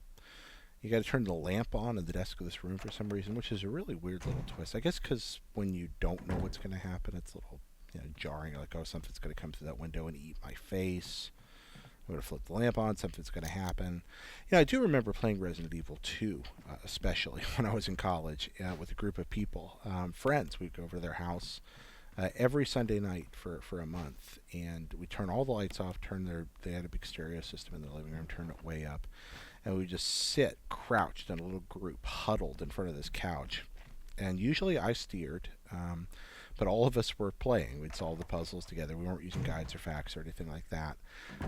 And just sit there and scream when something unexpected happened. It was delightful fun. I remember at least one occasion where in terror I threw the controller up in the air when something happened and lost it. And just about sealed by doom. So there's the second, or there's the first metal object, the one that we will be using later in the game, but we can't take it yet, or we won't be able to get where we need to go. Back through here, back through the double doors. There's a lot of backtracking in this game, and which is smart because they find ways to make areas scary. Every time you come through, a new threat may emerge. All right, there's the stupid dogs again. Going around the dogs, going back to the pool, and we're going to change things here at the pool again. All right, so heading down. What we want to do this time is reroute the course of things. All right, heading down. Run along. We're like, wait a minute, what's going on? First, we've got to go place the battery. I was thinking about filling the pool, but then I was like, wait a minute, I forgot something. Now, here's where I screw up. For all the things that I thought I'd done to prepare right, even though I have plenty of reserved blue herbs, I forgot to bring some. And there I am running through Snake Land. So when you come here, friends, bring your blue herbs. Don't be like me, because otherwise you can end up poisoned, and that's not what you want to happen when you're trying to get through a difficult part of the game. You can place this battery here without having to kill the dog. Head on to the elevator. He's like, hey, you got in an elevator and got away from me. How'd you do that? You ride back up. So yeah, if you're coming through here, either grab the blue herb next to the dog or bring your own. Alright, so we're going to just annoy this dog by running by him. He's like, hey. And what we're going to do here is cut down to this door and reset the dogs. Now, I waste a little bit of time, but it's better than wasting the shells or the bite,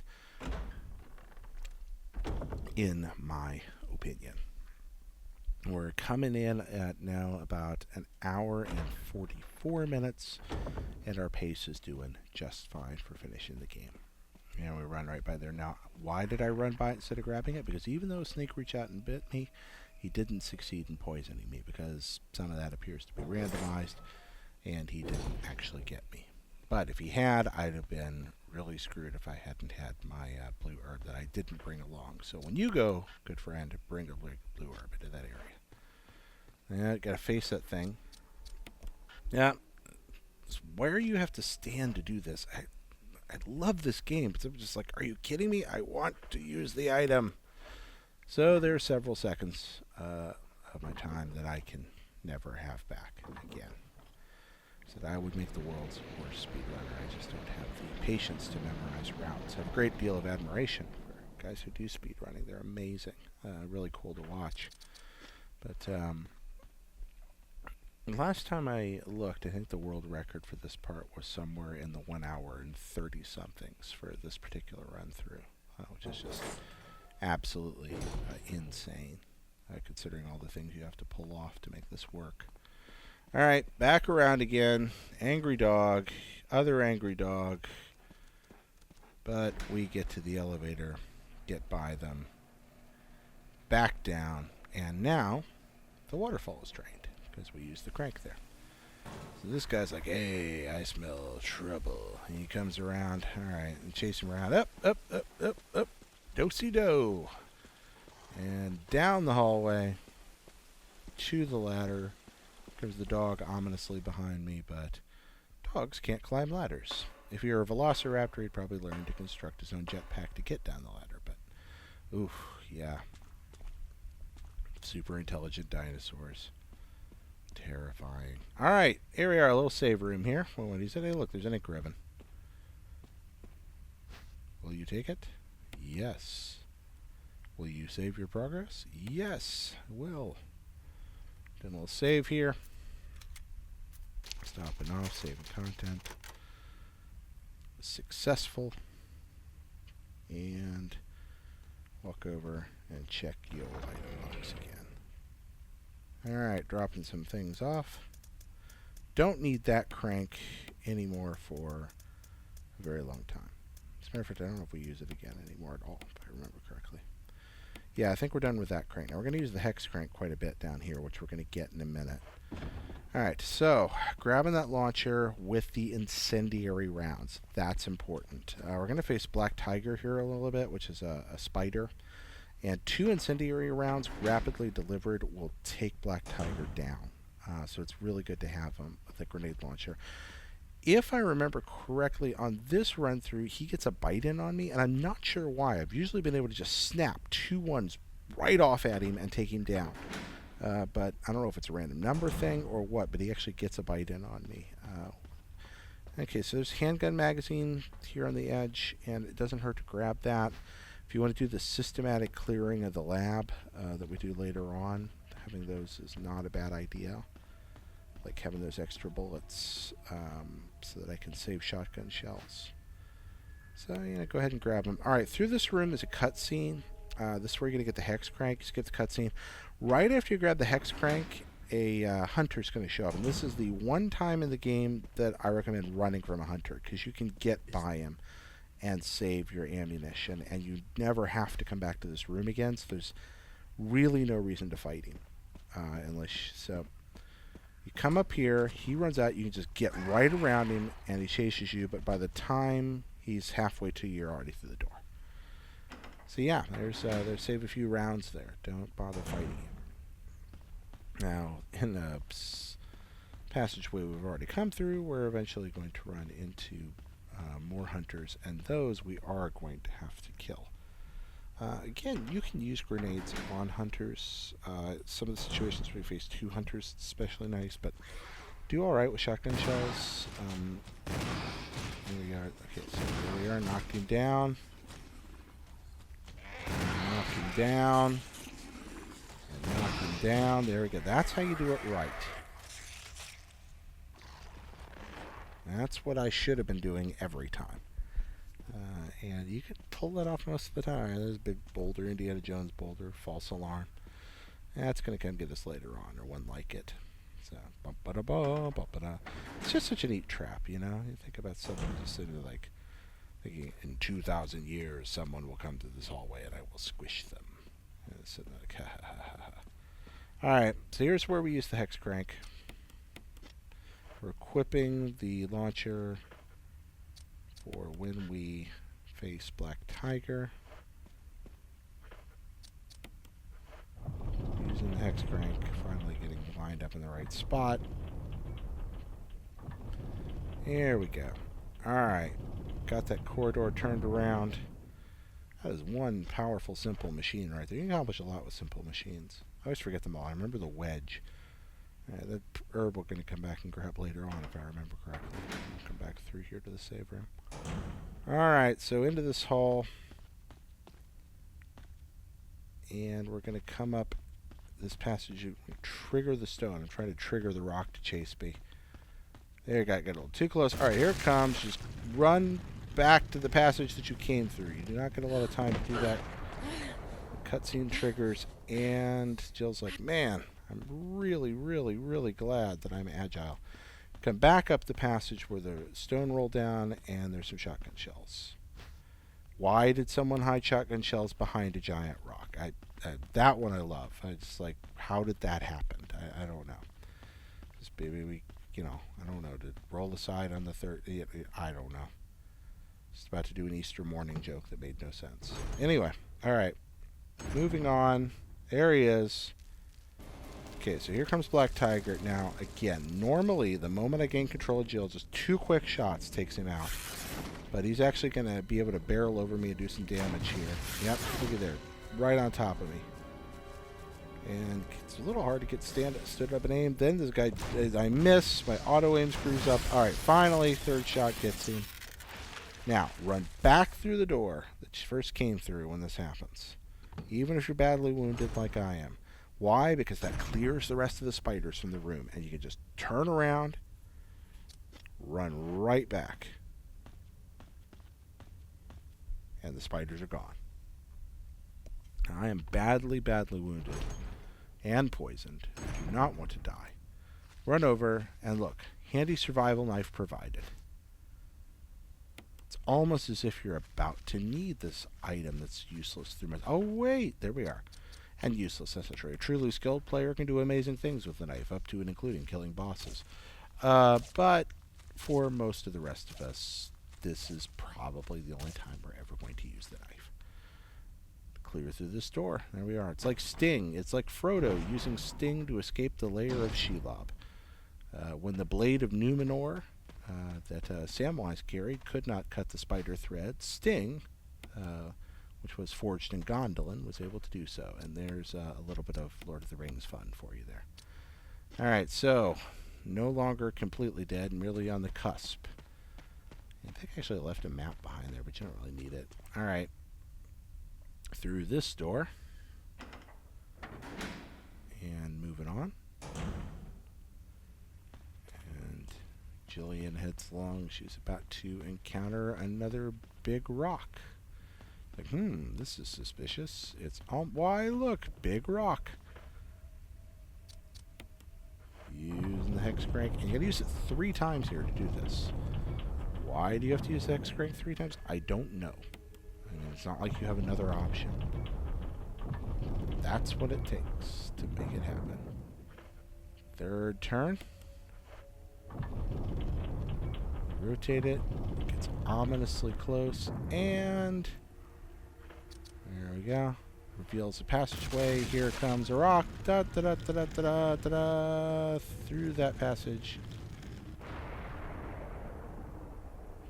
Just like, man, I am really, really tired. I have had a rough night.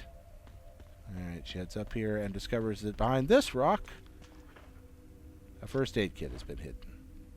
So, yeah, I don't even know, man. The stone was rolled away. And first aid spray. And Jill's like, you know what? This is a handy recovery item. I'm going to use it. Heading along here to one of the more tedious puzzle rooms in the game. So in this room, what we have to do is get the statue to emulate the position of the... Yeah, see, there's one statue up against the wall, and there's an alcove this one obviously goes into. So we've got to turn it around and get lined up in the correct vertical and horizontal path. So we put it next to that kind of pinkish orange rock over there. Use the hex crank yet again, which pushes it out just a little bit, which means we can now maneuver it into place awkwardly. So that little circle thing in the middle of the room, anything you put on that will rotate 90 degrees every time you push it on, including you, which is kind of amusing. You know, do do do do do do do do do do do do do do. And pushing here with the new controls, I actually do get a little lost trying to do this correctly. All right, there we are. Rotate it around. Now I got to push him off. Oh, not quite all the way. So much time being wasted. Oh, do do do do do do do do do do. Okay, yep. Back around. And once again, pushing. And there we go. Do do. Gonna push it off there.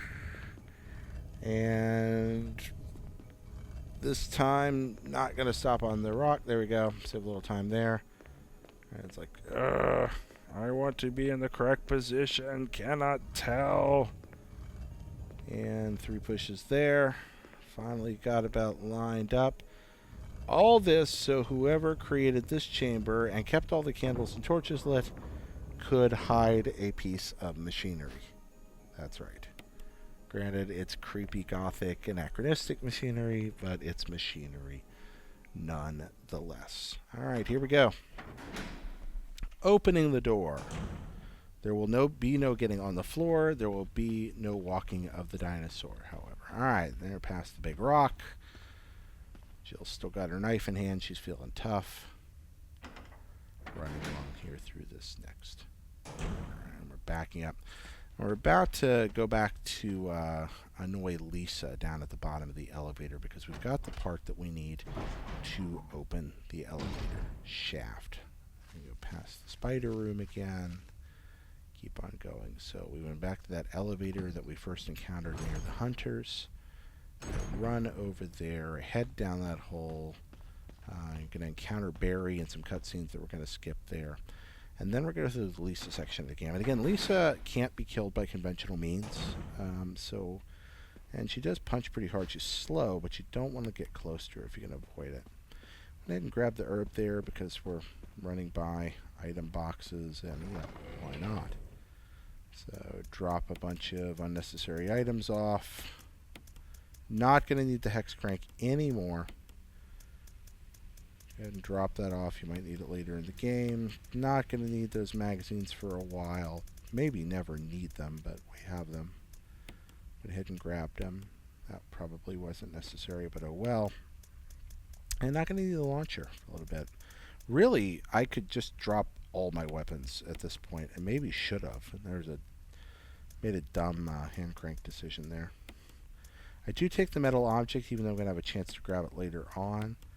I go ahead and take the books. I'm really probably planning a little ahead here. Probably a little too far ahead, but like, you know what? Let's go ahead and get the metals out of the books, because that does take a little while. So grab those. We're still a few minutes away from actually getting down into the labs, but I'm going to go ahead and get them out. Go. So you see what we have here now. We are taking the metal object, both of these metals, with the cylinder. We really do need that. Not sure why I took the crank there. I think I got confused. Well, alright, so we're heading along this way, back toward the elevator. Gonna encounter Barry. Again, the only enemy down the hole at this point is Lisa, who we can't hurt with weapons. That's why we're not worrying about any artillery now. Come along here. Now, not only do we need to combine the shaft and the cylinder over by the elevator to activate it, there's also a little code we've got to enter, and fortunately that code is consistent. It's not randomized by the game, so we're always going to be able to enter the right thing. So you're going to take the cylinder out of here. You see we left a spare slot to put it in. We combined, or pardon me, take the shaft out. Combine the shaft and the cylinder, And then what I'm really tempted to do is the dark helmet thing. Just 1, 2, 3, 4, 5. Even though there's only 4 of them. Put it in there. A series of flashing buttons. Press 1. Yes. Which button will you press? And I screw up. I'm like, oh crap, I hit 1. So very quickly, 1, 1, 1, 1. And there is like 30 seconds of game time I'll never get back on the run. So there's a mistake. So once again, use the shaft. This time we're going to enter the correct code, which is 4, 2, 3, 1. There we go. 4, 2, 3, 1. 4, 2, 3, 1. Not 4, 3, 2, 1. 4, 2, 3, 1. That's the number 42, followed by the number 31. 42, the answer. And here's the elevator. Heading on down. Okay. The elevator here. Skip a nice cutscene. Heading down into the dark. And now we're down at the tunnel level. We've got Barry from the... Yep. It's like, Barry. Alright, so here I'm like, wait, I should be skipping this. There we are. Through the doorway. And, alright, so here's a little trick. Lisa shows up whichever way you break first, whichever way you cut up here. That's where she's going to pop. So you want to break left. Get up here. There she is. Now go right. And the reason you want to do that is the room you're after. Ignore that switch for a while. You don't need to pull it yet. Alright, down here. There's some herbs and stuff. Not a bad idea just because she can tear you up with a single hit. Why do I have the crank? Alright, so let's see. Get back up here through this door. Now, I do waste some time again in this room because I remembered that there were ammunition and stuff on top of this crate in the room that we're about to head into. And there's a big pile of boxes over on this end. I remember, and I was like, I was trying to remember there were shotgun shells or grenade shells up there. So I went to take a look, wasting time. Turns out that there were Magnum shells, which are awesome. There's also a battery, which is always nice to have, so I grab it, but really not worth going up there on this kind of quicker run. The time just wasn't worth the effort. So there's a place you can shave some time off. Also, running the right way in the cave, which is past the boxes. And what we want to do is push this big crate thing onto the elevator and send it away. Inside that crate is a broken flamethrower. We're going to eventually backtrack, go to the place where we can get to a compactor to smash this box to get the broken flamethrower, which we can then pull a lever to create a hook to hang the flamethrower on so that we can escape from, yeah, right, because that's just makes a lot of sense. Why we don't just ride along with the crate, I don't know. But we hit the button. And Lisa's area is actually kind of a big circle. So whichever way she comes from, we can just run the other way and eventually we'll get back to where we need to get. In this case, we're headed back to the elevator that Barry and Jill rode down a few minutes ago. So we come down here. Let's see. Yep, there's Lisa coming up the stairs. Okay, that's great. We can go back exactly the way we came in then. That works fine. There's that switch. We don't have to worry about it yet.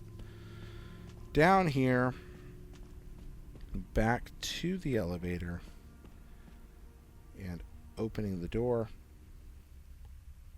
I'm going to run by an item box here where we could have done some of the switch offs that we oh, there goes Barry. He's abandoning us. Oh, Barry, you're so conflicted. Yep, there we are. Down the ladder. I should have just run right into the elevator and started pushing. I do not know why I ran around. I already knew what was over here. And then I'm like, oh, I'll run the right way. So there's, 5 seconds that could have had. And again, those seconds add up, so you want to be careful with them. I mean, we ended up finishing this with about 18 minutes to spare, but it could easily have been much more. And if we'd have run into trouble someplace else, you save 5 seconds 12 times, you saved a minute. Alright, pushing it down here into the compactor. More exciting box pushing. Pressing the button. Yep. Compacting that garbage so that we can get a broken flamethrower to hang on some hooks. I think that of all the weird nonsense puzzles in the game, this is probably the strangest. Just why we're hanging flamethrowers on hooks to open doors. And why we have to go to a trash compactor to break a box to get a broken flamethrower to hang on hooks to open doors. It's just weird. But, you know, it doesn't take away from the fun. It's just kind of bizarre.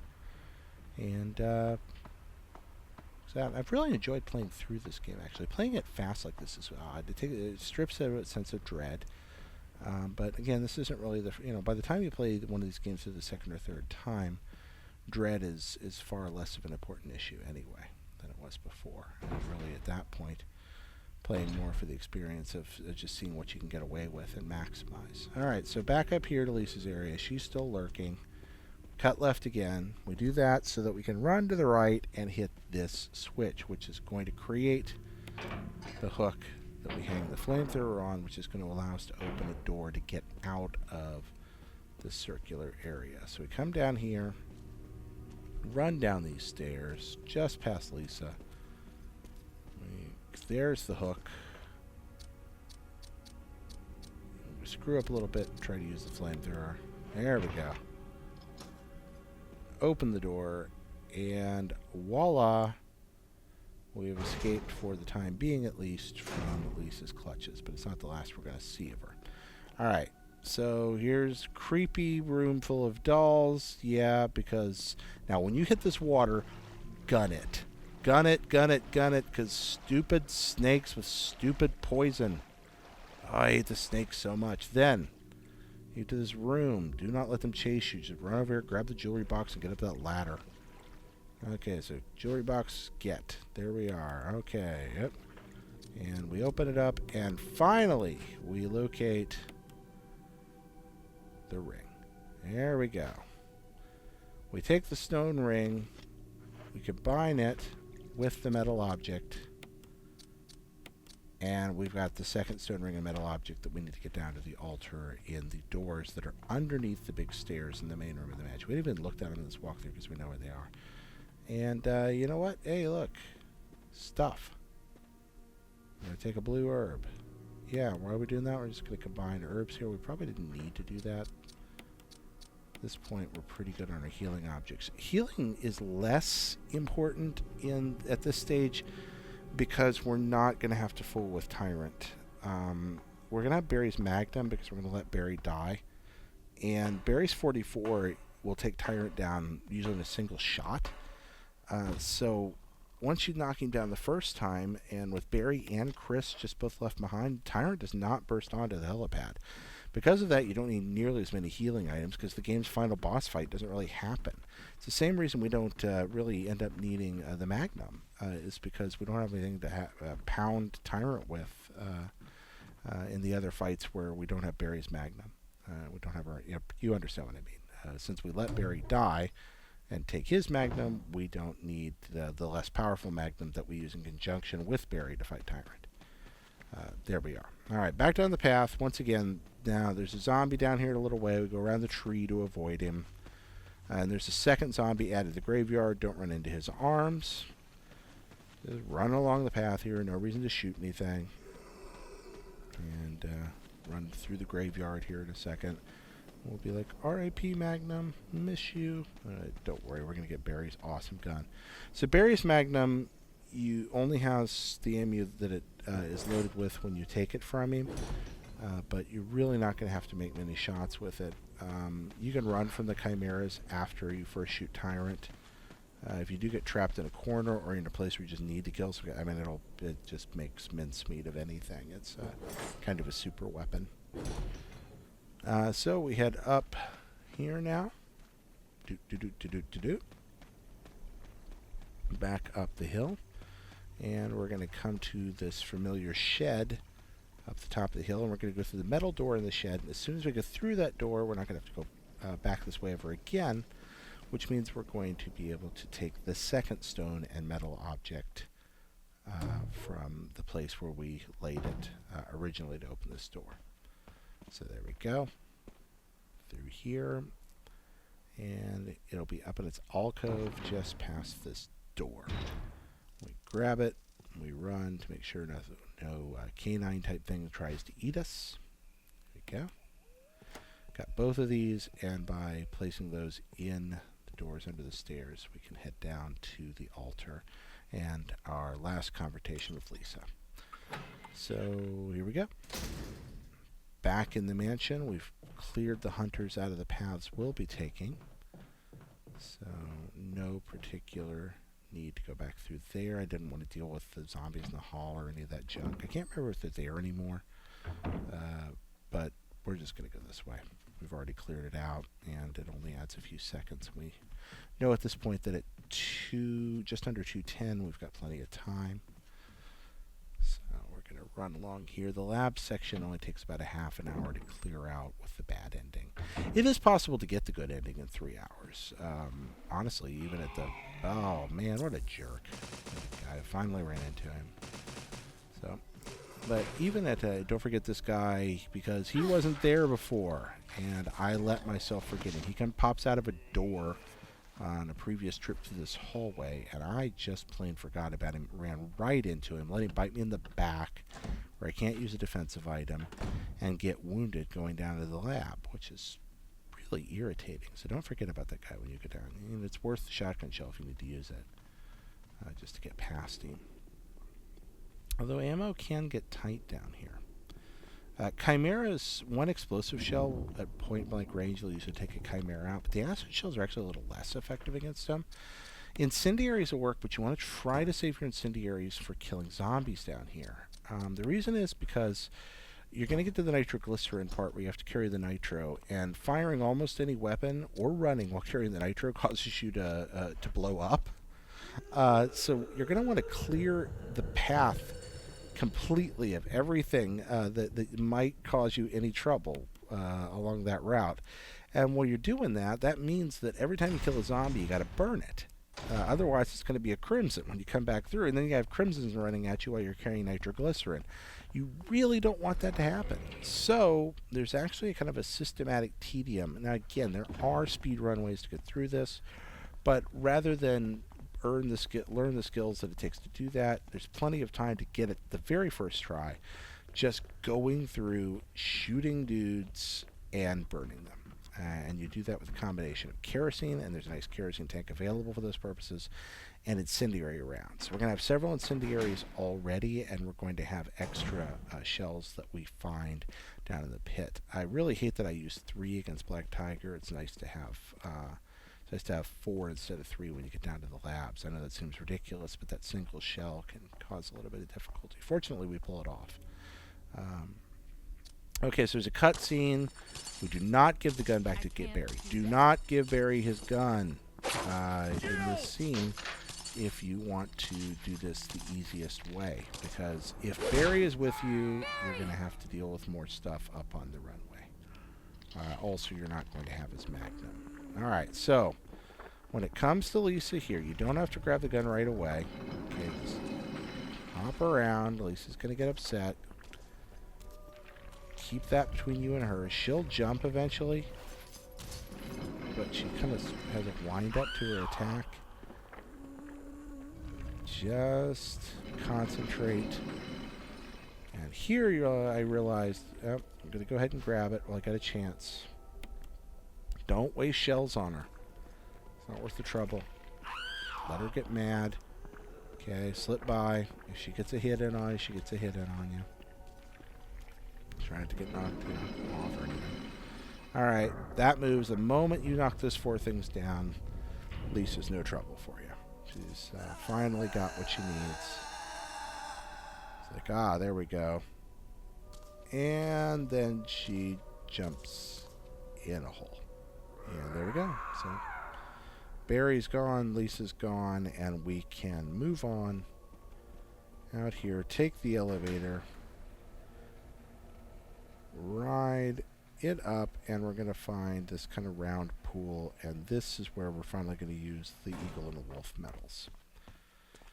And for some reason I checked this door here. I don't know why. You can't go through it. Located here is I believe this is the Eagle side. Why did I run by it? Yeah. Well, that's a waste of time. Yeah, that's the Eagle side. So we place the Eagle in the hole. And come around here. And place the wolf in the other hole.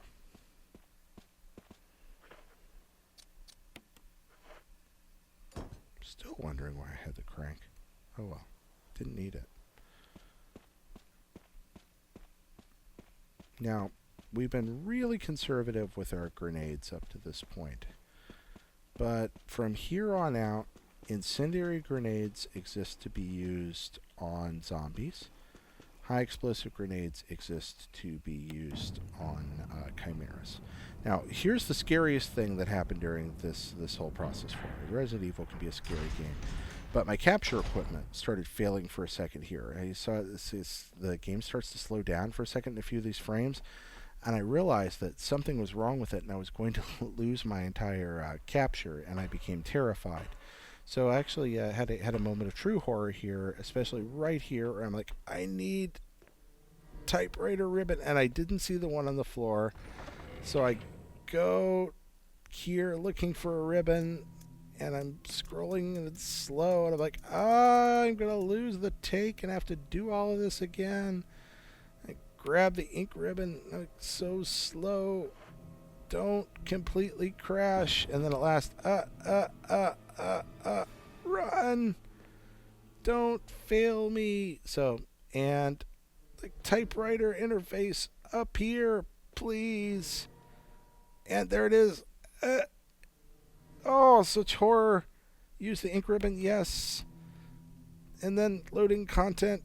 Do not turn off PC. I'm like, am I going to make it? Am I going to make it long enough to reset my equipment? Little blood splotches over in the corner. Oh, this is true terror. This is terror. And then I couldn't get the analog to click down where I wanted it to. So I didn't overwrite the wrong file. And hit save. Waiting to see if anything responds. Waiting for the PC to crash. Overwrite. I'm like, do not turn off. Save 6. And there was joy. So, and cut out. Reset everything. And now it all works. So, yay. Made it. And boy, that was frightening because I did not want to screw that up. Okay, we're leaving the Magnum because we're not going to need that until the final sequence. Taking the empty canteen and the lighter. Taking the launcher, which is already, I'm pretty sure, loaded with incendiaries. Yeah, it is. Taking the acid rounds. Taking the grenade shells. And I think I might actually be a little overloaded. Yeah. Okay, so I switch out for a little bit with the other grenades. Don't need those ribbons on the floor. You see I've probably collected too many ribbons in the game, so let's save a little time on your particular run-through by not using quite as many of them. Load this up. There we go. A little extra fuel for the fire. If I hadn't examined that, I could have saved a few seconds. Alright. So here we go. Killing the zombies. Killing the ordinary old mundane zombies. Because they gotta die. There we go. That one there on the stairs. And this guy. Alright. Now we're gonna burn him. So we burn this guy. This is using a lot of time. Again, you do not have to do this, especially in this upper corridor, but you do really want to do it downstairs. And honestly, if you've got the time, do it here too, because when you're running back through at the end of the game, the last thing you want to have to do is deal with these guys. Come back up here, refill in the canteen. Moving back, burning stairway guy. Coming on over here. A lot of body burning. Okay, now getting the right position on these stairs is actually a little difficult. You just have to stand on top of it from below. Also, don't forget to back up when you do this, or you will get burned by your own kerosene. So I run over here. Can't get through that door yet. Just run around looking. I'm like, okay, well, can I top off my kerosene for the guys downstairs, because I've got to clear that hall out, but there's none left. So I'm like, okay. So I got 1 dose of kerosene. I got 3 incendiary rounds. I know I've got to clear the guys out of the main hallway down here, but I also remember that there's one zombie in the lab where I grabbed the nitro, and I'm going to have to kill him too. So I'm either going to have to wipe him out. Oh, no, I don't need an ammo disc because I'm not risking Chris. No reason to waste the inventory spot. So I'm counting here, and I'm like, I wonder if I've got enough to take care of these guys. The incendiaries will burn any zombies I shoot with them, generally speaking. Like, am I going to have enough to clear the entire route? When I'm carrying the nitro, I don't want to fight anybody or run from anybody. So, come on down here. Line up, get close to be sure I hit. Burn that guy. And here, where things get a little difficult. I know there's a dude around the corner here, and I line up the shot, and I don't know if he just doesn't go down or what. Never have quite figured out exactly what happens there. But I come back and he's still there, or another zombie's there. I think it's him. So I get a clear shot against him this time. But now I'm down to only the canteen. So I'm like, annoying. But I've got just enough. However, I let myself forget as I come back over here that the room that I'm going to go into and kill this guy is locked. And until I do some other things, I'm not going to be able to get to that room. That's the one right here on the right. I'm like, oh yeah, that's right. I've got to go to the computer. So I actually waste several seconds here. Then I try to pick up this medical box, which actually ends up causing me problems too because my inventory is so full. But that's a lesson I learned here in a second. So there's actually a bit of waste that goes on in that sequence, and when you go through there, you don't have to fool with that and be more efficient. Just make sure you got enough left to burn that last zombie in that room one way or another. Fortunately, when you go to that room, if I remember right, that's where you're going to find your incendiary rounds, and because of that, you'll have less difficulty. There's some magnum bullets you're not going to need. So skip those. Run over here, use the computer. Okay, so we already know all the info that we need for this. The username, the login is John. The password is Ada, A-D-A. Here we are, A-D-A. We hit enter, accessing. Yep, it's like some Linux or something. Okay, so we open on that one. The password to open that room is cell, C-E-L-L. So we type in cell, C-E-L-L. There we go. Room's unlocked. Now we go through interface menus and take a look at, open the other room while we're at it. Let's go ahead and unlock everything. Finally, we cancel out of the system, and we want to answer yes, not no. I'm going to waste a second there. Okay, back out of here. We've done what we need to do in this room. We've now unlocked the door upstairs, near the top of the stairs, and we've unlocked the door that we just examined that we know has the zombie inside that we want to make sure is dead.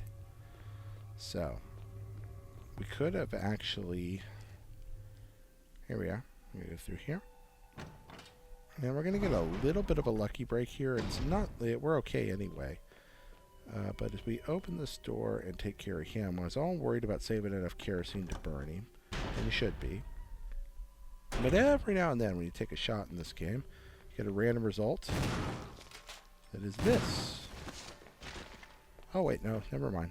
I do have to burn him. That's another guy that popped us in. Oh, no, okay, there we go.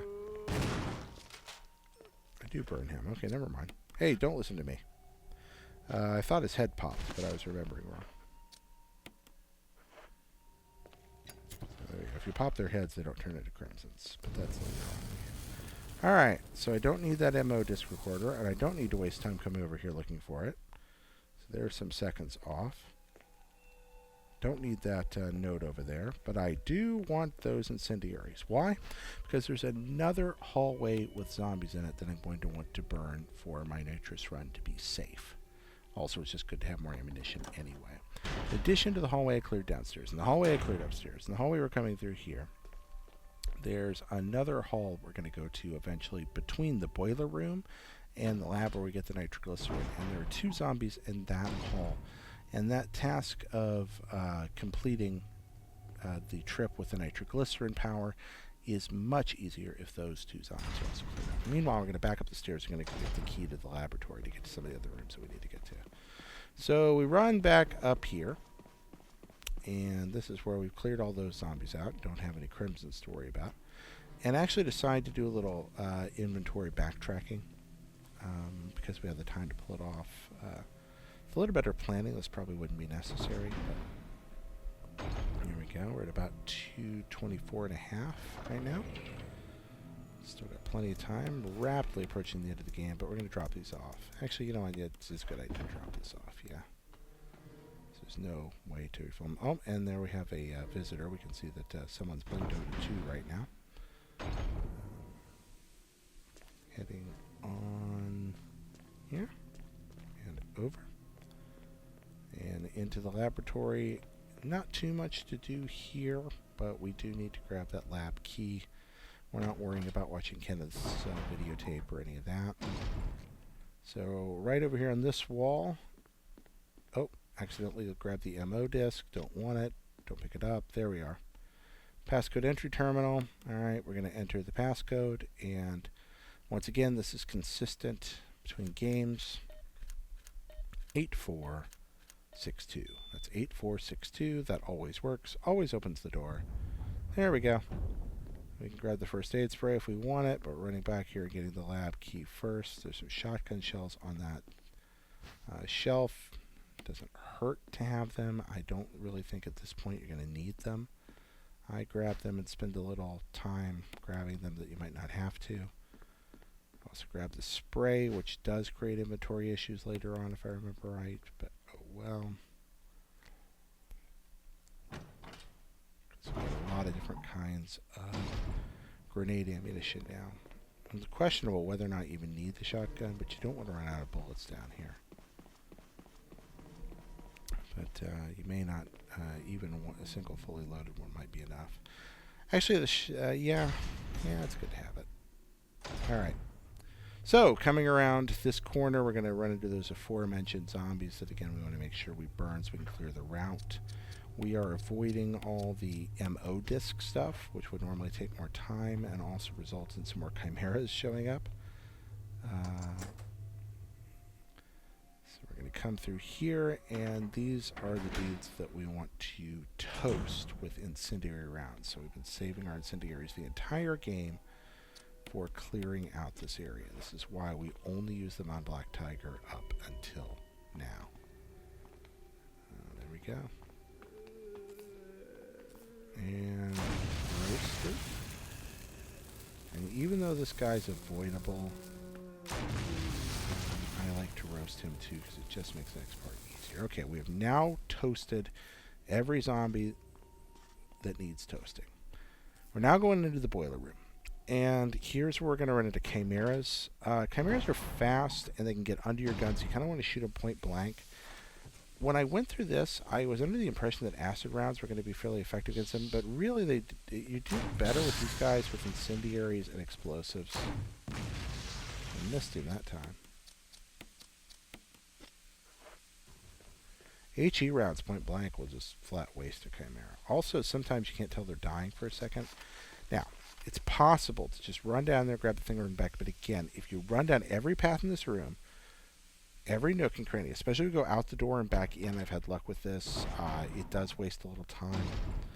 But running through every nook and cranny and just letting every chimera in this room ambush you now saves any chance of trouble when you're hauling the nitro.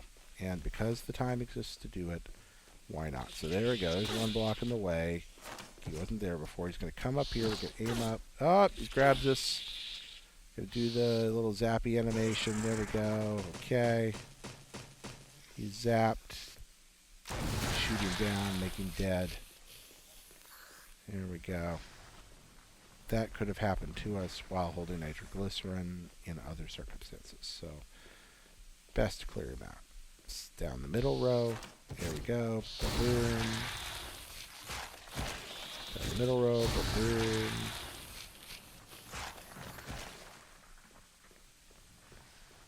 There we go.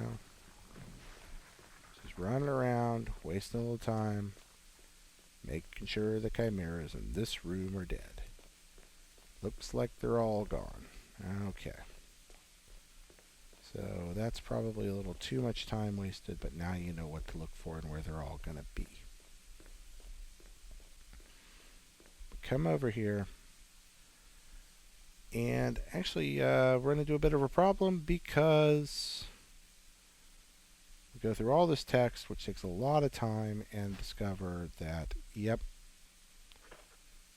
don't actually have any spare stuff. So in the end,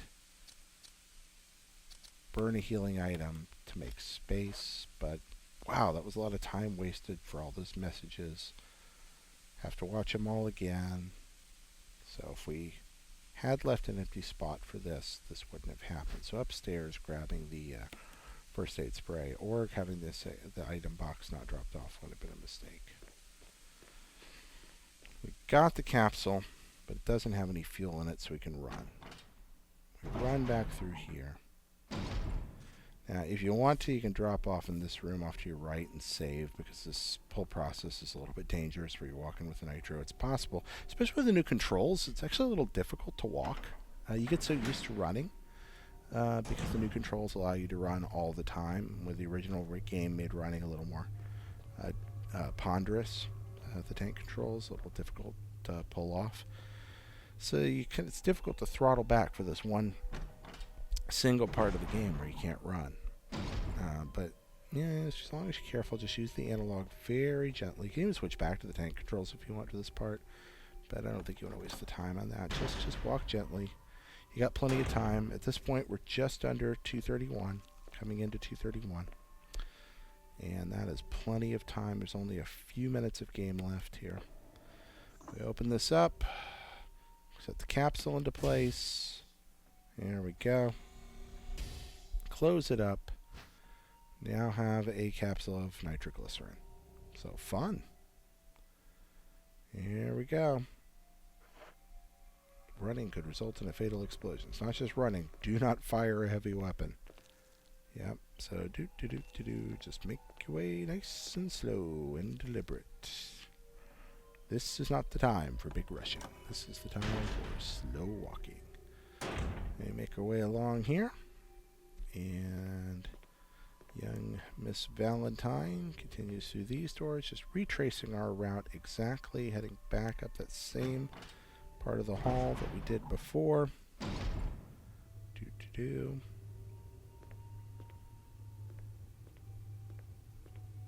If something does happen unexpected, I've never had it happen, but if something does jump out, statistically your odds are better off just waiting until something's close and taking a point-blank shot. Because if you run for more than a second or two, you're just going to blow up. And against a Chimera, you're usually going to have to run more than a second or two. So, when in doubt, get that single shot off and just hope you don't blow up. But do it right in sequence, you should be fine. We're already almost there, and because we used that extra time before, we don't have to worry about anything jumping out and screwing this whole thing up. So, we're really close to the end now. We're going to head into the boiler room, head over here around the corner, drop off the fuel. Once we drop off the fuel, we can proceed to the next room past the boiler room. Going to fight some chimeras in that next room. And then once we've taken out the chimeras in the next room, we're going to enter a final room where there's a control panel. We're going to hit that control panel. A couple of chimeras in there. Back up, backtrack, head up, and we can stop at the. We'll be able to stop at the save room, and yep, there we are. We're dropping this off. We'll be able to stop at the save room after that, and then head down to shoot Tyrant with the Magnum, and then head up to the helipad.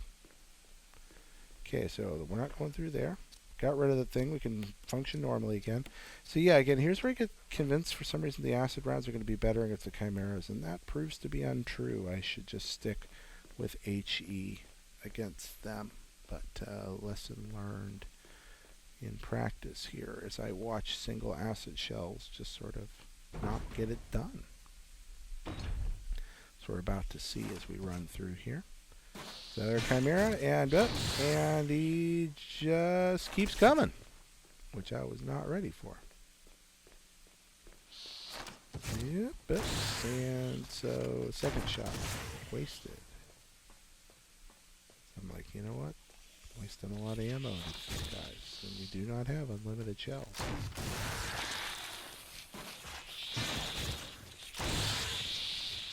So 2 shots against that one. Cook him. Move on to the next room. There we are.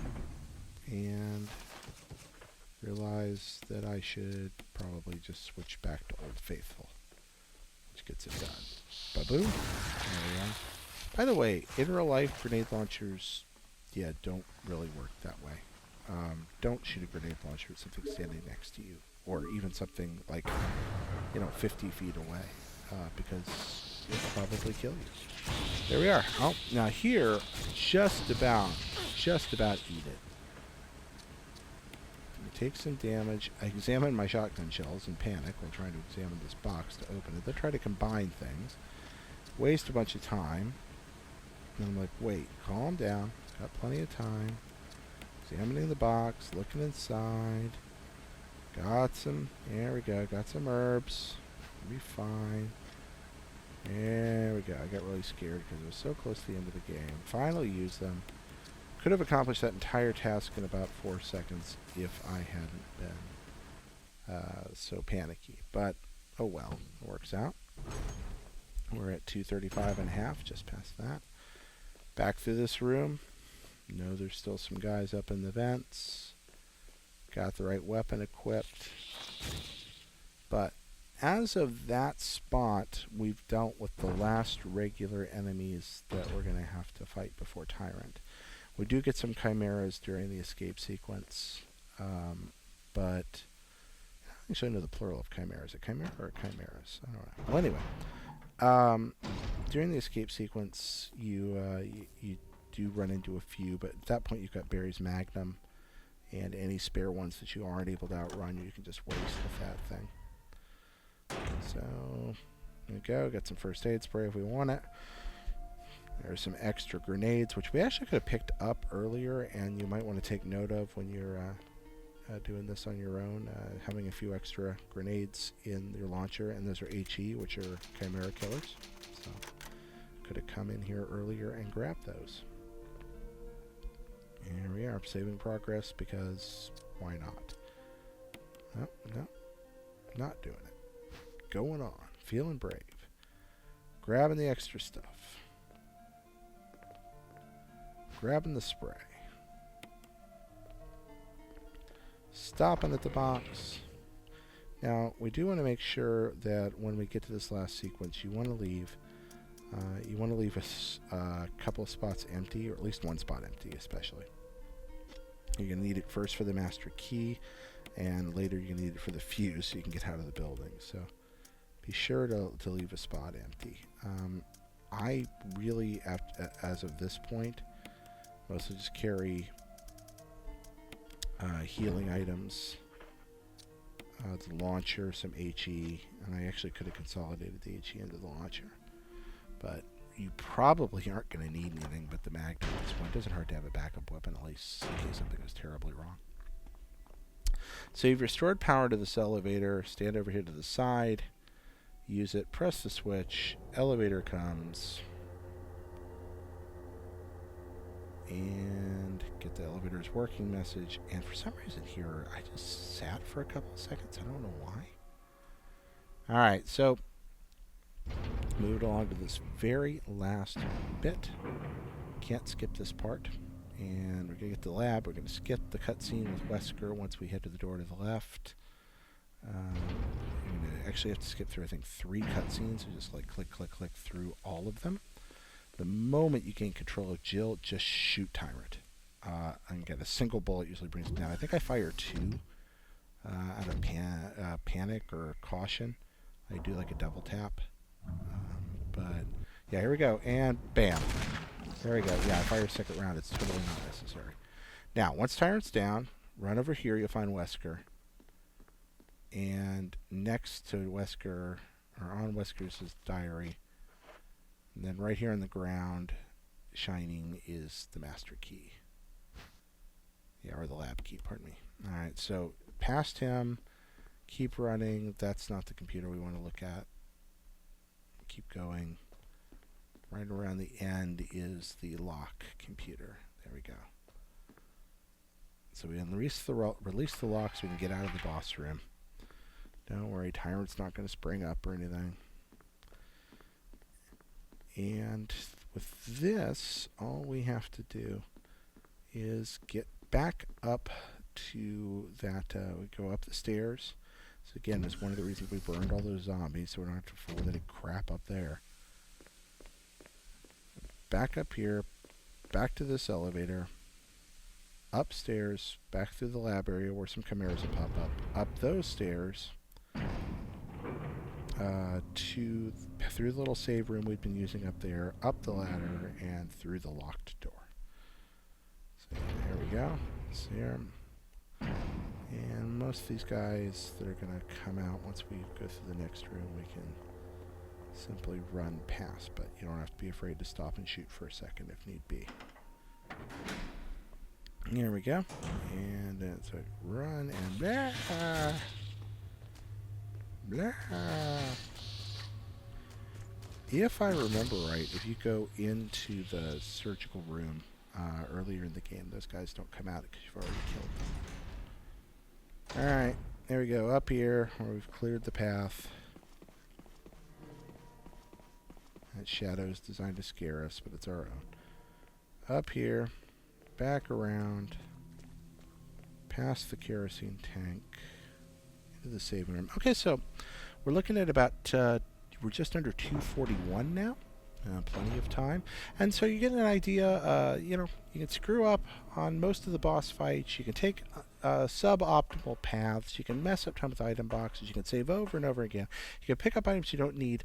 But as long as you follow this general route, and as long as you're careful, you can finish this game in under 3, and you're going to get the reward of the unlimited rocket launcher. I hope this has been helpful through you. You don't need this weapon. So I hope the talk through helps out some here. And I hope you're enjoying the game. I've really had a good time with it. Anyway, thanks for watching. I hope you've enjoyed yourself, and this has been at least somewhat informative. Wow, there's just wandering around in circles. There's several wasted seconds. You know, let us know if when you do complete this and how you get it done. So, can't carry items anymore? Looky there. Here's why you got to leave a spot empty. Fortunately, you can always burn a health item. Grab the fuse, take it over here, put it in the wall. The fuse is just irritating. I think it's just there to screw with you. Alright, and there we are. And next time you begin the game, once you save after all of this, and again, I skipped the credits and stuff to make sure I could enter the clock, but once you finish the game, you can unlock the rocket launcher and be able to wreak havoc upon the universe as you see fit. Right, nope, can't skip this. And here we are getting ready for the bad ending. Poor Chris, he's still locked down in the dungeon. Tyrant, we know, is not really dead. Barry fell in a big hole, but Jill is going to get away, even though the mansion's not going to explode in big, awesome, fiery kabooms. Got the signal rockets. Got down to the pad. Yep, it's a fun little theatrical bent. And here we are. It's done. Skipping the credits. So thank you so much for watching. I'm Jared for IGN, and we really appreciate it. Jill, very much. There we are. 42 creatures killed, 132 or 113 shot. Now we can see all the stuff we're going to get here. This button. Okay, we got the closet key, which is fun. You can, do costumes. But there it is. Ye old unlimited rocket launcher. You also got the Samurai Edge, which once you have the rocket launcher is not particularly useful, but it'll do. And it's a lot of fun to run through and play with it. The rocket launcher is great because you don't have to arc it or angle it like you do the grenade launcher to get anything done, and it will take just about anything down in one hit. We may have some fun in another video running around the mansion with the launcher. So I do hope you enjoy it and get maximum use out of it. It's nice to see Resident Evil back. It's a fun game, and it's fun once you've gone through all the scares to play it through this way. So from all your friends here at IGN, we say good night, thanks, and bye-bye.